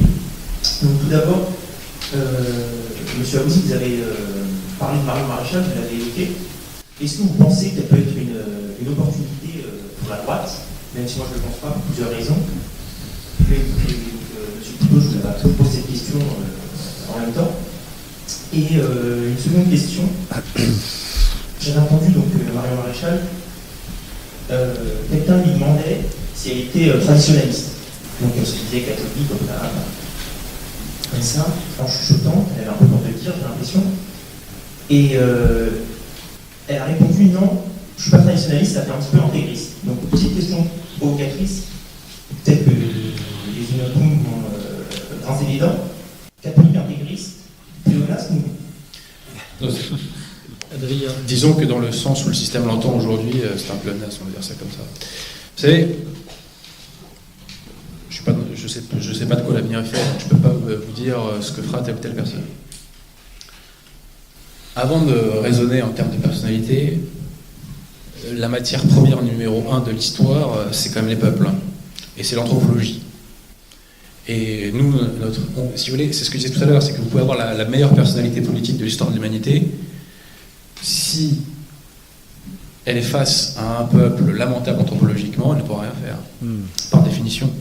Donc nous, notre travail, c'est de reforger, de réarmer, de renforcer, de ressourcer, de revivifier l'anthropologie française, qui nous a démontré qu'avec les Gilets jaunes, qu'elle était encore vivante, pardon. Et je vais vous dire, anecdote personnelle, quand la France a gagné la Coupe du Monde, il y a eu des manifestations, vous savez, de joie, quand le car est passé, vous savez, dans les coins de rue, il s'est passé à côté de mon cabinet. Je sors, je devais sortir à ce moment-là, je vais prendre le métro, je vois la population qui manifeste, et là je suis fracassé en mille morceaux. Je détaille pas. Je vous laisse deviner. On se dit, mais les Gaulois n'existent plus. Les Blancs n'existent plus. C'est fini. Les Gilets jaunes ont démontré le contraire. Quand vous voyez, par exemple, les Gilets jaunes à Marseille, vous suivez mon regard, ça existe encore, ça? Ça existe encore. C'est la bonne nouvelle. Et ils sont allés dans la bonne direction, les Gilets jaunes. Au début, j'entends. Donc, si vous voulez, espérons demain que nous ayons des personnalités qui ont tout compris, qui ont les bons principes, qui ont les soutiens, qui ont les réseaux, les financements, etc. Espérons, prions pour ça, agissons pour ça. Mais tant qu'on n'a pas l'anthropologie qu'il faut, c'est pas possible. Attendez. 15% des électeurs, enfin 10 ou entre 10 et 15% des électeurs pour les Verts, mais qu'est-ce que c'est que ce peuple? Qu'est-ce que c'est que ce peuple? 500 000 voix pour le parti animaliste? Il n'y a pas un problème dans les mentalités des gens? Quand on parle de loup, Voilà, vous voyez? Ah voilà, alors là, c'est une providence. Bon. Donc, si vous voulez, il faut travailler le matériel humain. Et donc, nous, notre devoir, c'est vraiment de combattre pour cette anthropologie française qui n'est pas morte, qu'on peut réactiver. Il faut travailler aussi au ralliement des élites. Il y a des élites françaises qui pensent comme nous, des élites catholiques qui pensent comme nous, il y a des milliardaires qui pensent comme nous. Il y en a au moins 2. Donc, seulement, il ne faut pas grand-chose. Là, vous me donnerez les noms. Alors, Je vous donnerai les noms, il n'y a pas de problème. Merci beaucoup. Le tout maintenant, c'est de les rallier à nous. Et comment les rallier à nous? C'est en construisant, en coagulant socialement, et on peut le faire, et nous le faisons déjà, et Internet contribue à cela. Je dirais cette résurrection anthropologique. Le terme de résurrection n'est pas bon, parce qu'on n'était pas tout à fait mort. Mais disons, j'aime pas employer le mot pays réel, donc je préfère employer le mot pays profond, petit clin d'œil à la France profonde. Parce que c'était ça, les Gilets jaunes. C'était la France profonde, c'est la France qu'on aime. C'est la France des beaufs. Moi, j'aime les beaufs. C'est pas du tout péjoratif dans ma bouche, soit dit en passant. Moi, j'ai beaucoup appris des beaufs. J'ai beaucoup appris de mes vacances en province. J'ai beaucoup appris des paysans que je croisais. Je fais pas l'amalgame. Nous devons recoaguler, nous devons consolider. Voilà, c'est le mot que nous devons consolider maintenant si vous voulez, cette anthropologie française. Et nous devons faire cette jonction entre des élites qui pensent bien, et il y en a, je me répète, il y en a dans les finances, il y en a dans le business, il y en a dans l'administration, il y en a chez les militaires, mais aujourd'hui ils sont désarmés, parce qu'ils n'ont pas de débouché politique. Voilà. Donc nous devons œuvrer à cela. Et après, derrière, tout déroulera, y compris d'un point de vue politicien. Merci Adrien. Donc si vous voulez réagir, Paul-Marie, et puis aussi sur Marion Maréchal, parce que c'était quand même une question. Oui, enfin, tout le monde, enfin, j'allais dire tout le monde sait, non, personne nécessairement le sait. Je suis très proche de Marion, je travaille avec elle beaucoup, de plus en plus en tous les cas. Mais je reviens sur ce que vous disiez, Maître, qui est assez intéressant. Je suis d'accord, il faut reformer un peuple qui soit un peuple. On le voit surgir par-ci par-là. Le nom de 2005, honteusement bafoué par les élites coalisées, était une résurgence archaïque. J'utilise le terme archaïque. Je crois qu'il faut que nous fassions confiance à notre archaïque. Il y a un archaïque français. Et il s'est vu en 2005. Je le vois sourdre par-ci par-là. J'avais commencé dans l'enthousiasme un livre à la gloire du colonel Beltrame. Et là, je ne l'ai pas terminé. C'est la première fois, il y a un an, en mars 2018, qu'un soldat français attaquait, hélas, à main nue, attaquait l'attaquant. Avec un courage extraordinaire qui fait honneur à l'armée. Et l'armée est aussi une force archaïque, certainement, sur laquelle nous pouvons compter. Il y a aussi le peuple des campagnes. Je vis depuis 2001 dans des villages, j'ai déménagé, mais aucun n'a plus de 1000 habitants. Je vis actuellement dans un village de 350 habitants près d'Angoulême. Nous sommes allés bloquer la Nationale 10 le 17 novembre dernier, premier jour des Gilets jaunes. Soit dit par parenthèse, je suis content que vous en parliez, des Gilets jaunes. Je trouve que c'était beaucoup plus malin de bloquer les routes que d'aller se faire casser la figure et se prendre dans tous les pièges possibles. C'était pas les mêmes, hein. Ben oui, c'est ça. C'était pas les mêmes. Le changement de stratégie a été très délétère. Je préférais qu'on reste disséminés dans nos campagnes et qu'on bloque. Oui, oui, tout à fait. Tout à fait. Bon, moi je l'ai fait autant que possible. Je ne suis jamais monté à Paris parce que je savais très bien que ce serait un piège. Mais bravo, oui, en effet. Mais là, on est d'accord. Là, pour le coup, on est d'accord. Il faut recréer un peuple français et une jeunesse française. Je reviens à mon De Gaulle, qui dit un jour à Malraux, si jamais, Malraux, nous pouvions revoir une jeunesse française. Il y a une polysémie, il y a plusieurs sens. C'est une jeunesse de la France et une jeunesse au service de la France. Bon. Ça, c'est toujours ce travail à faire, mais quand même, un petit bémol par rapport à ce que vous disiez. Vous savez, pour faire l'histoire, il faut un peuple. Nous l'avons, mais en effet, il n'est pas coagulé. Le drame le coagulera, je crois, enfin, en fera une unité, oui. Si nous savons l'instruire. Enfin, l'instruire au sens, lui donner des mots. Bon. Donc, il faut un peuple, il faut des intellectuels qui donnent des mots et des paradigmes, des points de communion sur lesquels nous nous retrouvons pour combattre. Et puis, il faut une incarnation. Moi, je crois quand même que en monarchiste que je suis, l'incarnation est indispensable. Alors, je reviens à ton dada, mon cher ami. Oui, pour moi, l'incarnation pourrait être Marion Maréchal. Il y en a d'autres possibles, je l'espère. Vous savez, en 1939, personne ne connaissait De Gaulle. Si on le prenait pour un demi-demeuré mussolinien, puisqu'il avait plus ou moins fait l'éloge de Mussolini, d'ailleurs, je vous le signale, et il avait écrit un livre, Le fil de l'épée, qui dressait le portrait d'un chef très césarien et presque un dictateur dans le sens dont notre père rappelait qu'il est le contraire de la tyrannie. Donc je crois qu'il faut une incarnation aussi. Il faut un peuple, il faut des intellectuels pour donner les mots, et il faut une incarnation. Au fond, on n'est pas si loin. Au fond, c'est pas impossible. Voilà. Et ma grande espérance, oui, c'était les Gilets jaunes, c'était le colonel Beltrame, c'était quand même le fait que plus que n'importe quel peuple en Europe, les Français renaclent. Ils jouent pas le jeu. C'est pas leur truc qu'on leur impose. Alors, ils regardent la télé, ils s'abrutissent, ils poussent des caddies épouvantables avec toutes les cochonneries de la terre dans le caddie. Il y a de quoi se désespérer, mais malgré tout, ils renaclent à la première occasion. Et c'est une espérance pour moi. Une question d'un convive.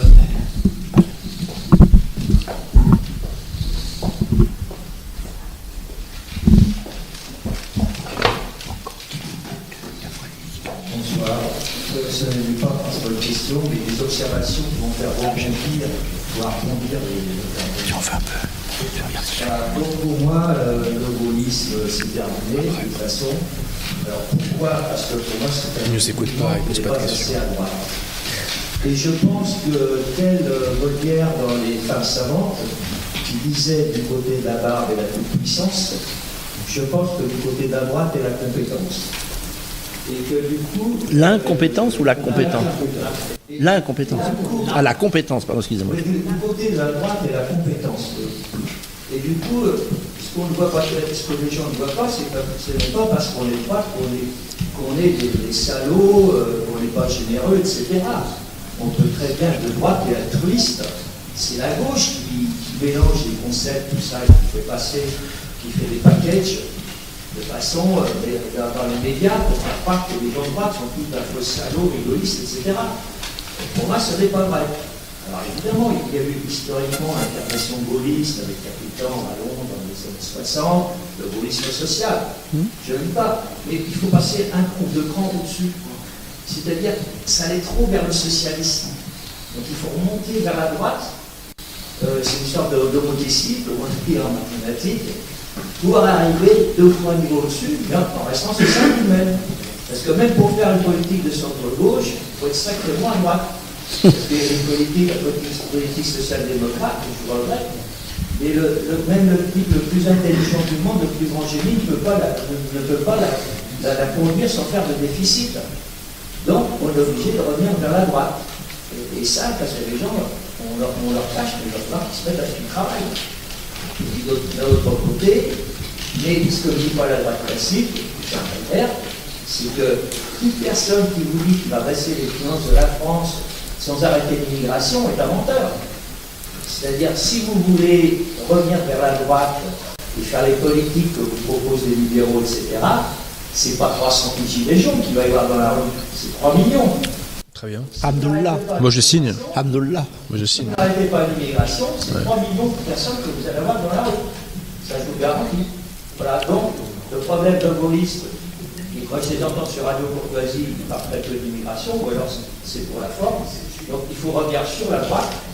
Enfin, je maintiens mon propos, je l'ai bien dit, ça fait bondir les gens.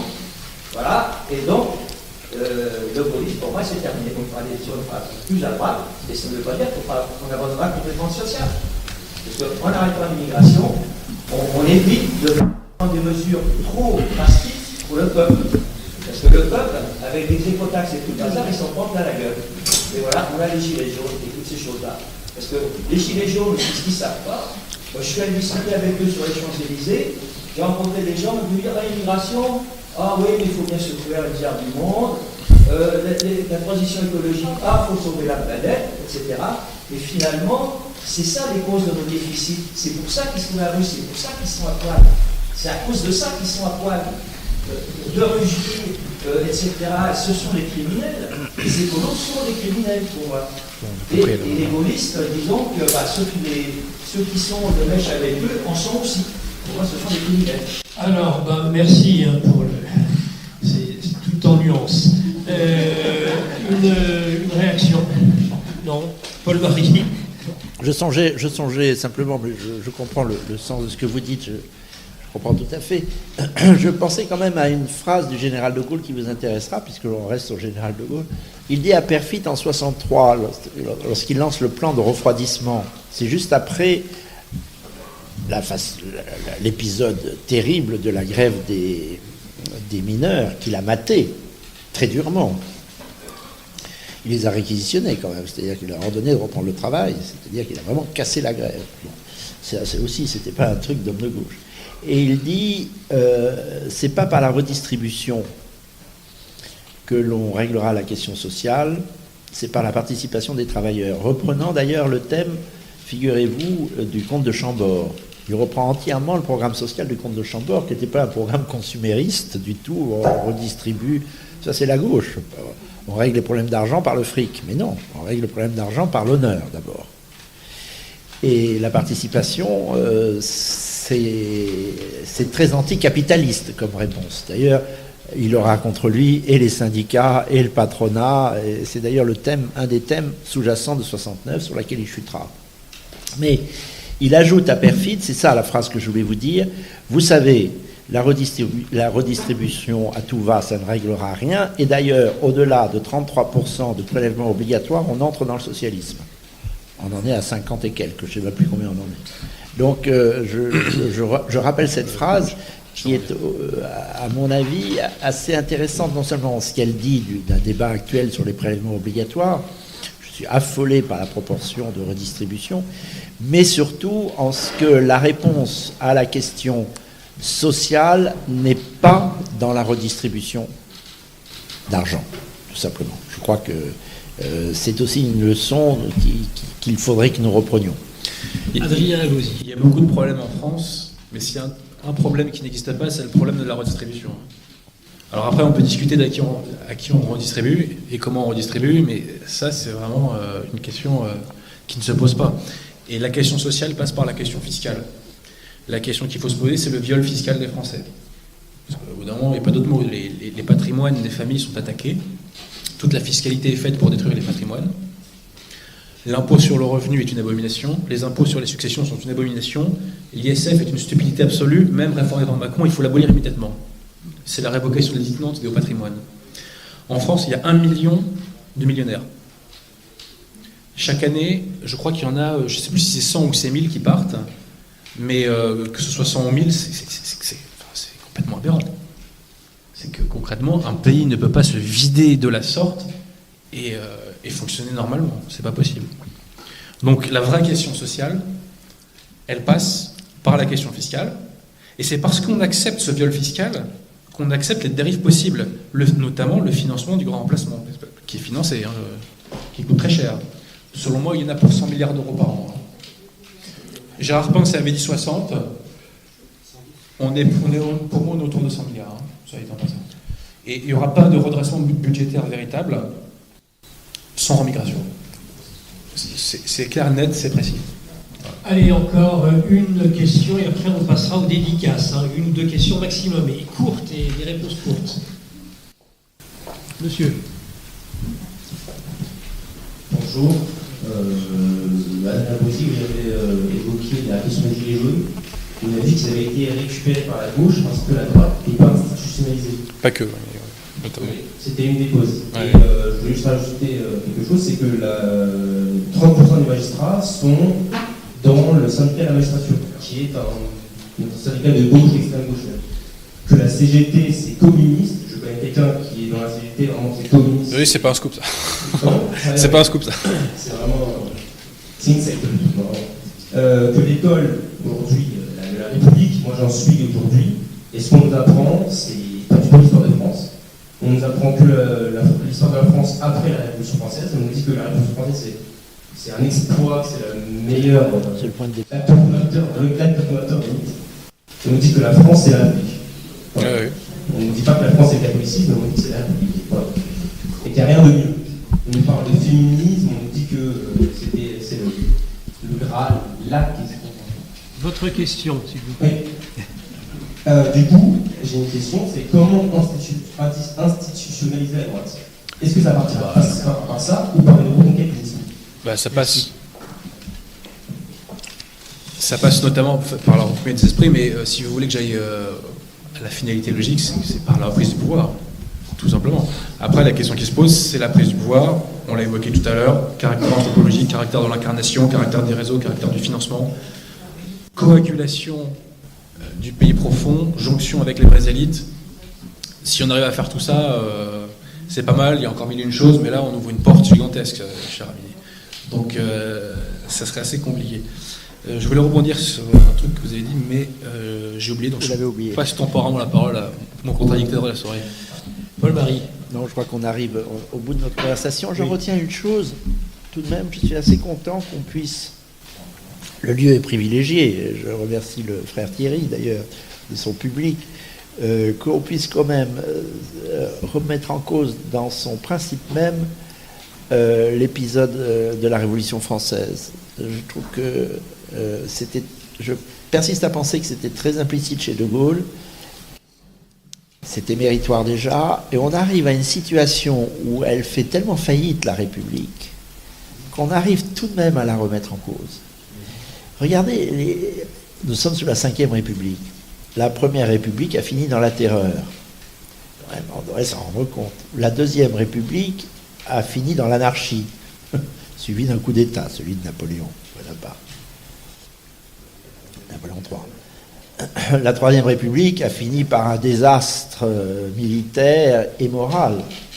À nul autre pareil dans l'histoire depuis des lunes. La Quatrième République a fini, elle aussi, dans l'anarchie. Les politiques ont complètement démissionné. On est allé chercher n'importe qui. Heureusement que ça s'est trouvé, que c'était le général. La Ve République, elle finit dans je ne sais trop quoi, je crois dans le ridicule. Dans l'Afrique. Elle finit dans oui, je ne sais pas, enfin, dans la bouillie pour les chats. Donc, ça fait quand même 5 fois que les républiques échouent lamentablement. On arrive à un moment, tout de même, où on peut poser la question de la pertinence de la République. Au sens, non pas de la Respublica à la romaine, mais de la République telle que les républicains s'en gargarisent. Et je crois qu'on est quand même en train de marquer, idéologiquement, de sacrés points. C'est ce qu'on appelle la République des Lumières. Vous savez, quand il y a eu les débats à l'époque de l'affaire des fiches, oui. Certains hommes de droite se revendiquaient de la République et j'ai oublié le nom du député qui avait soulevé le problème face au gouvernement Combes. Et il disait que nous sommes républicains, mais pas tels que vous le pensez, vous voyez. Et effectivement, il faut mettre en cause les fondements idéologiques, philosophiques. Il faut liquider la Déclaration des droits de l'homme et du citoyen. C'est la pire chose qui nous arrive dans notre histoire. Vraiment, il ne faut pas confondre les droits de l'homme et les libertés publiques, qui sont deux choses différentes. Tant qu'on aura ce socle à la base des institutions et à la base de la société, il y aura mécaniquement et structurellement une sorte de balancier qui nous ramènera toujours vers la gauche, qui nous tirera toujours vers la gauche. Voilà. Et soit dit en passant, c'est vrai. Ce logiciel il a été détruit par un certain Philippe Pétain et un certain général Végan en 1940. Ben, il n'est pas tant détruit que ça. Oui, parce qu'il a été restauré par qui, vous savez. Non. Alors, je crains que c'est... 22 heures, 2 heures de débat, vous pouvez vous applaudir déjà.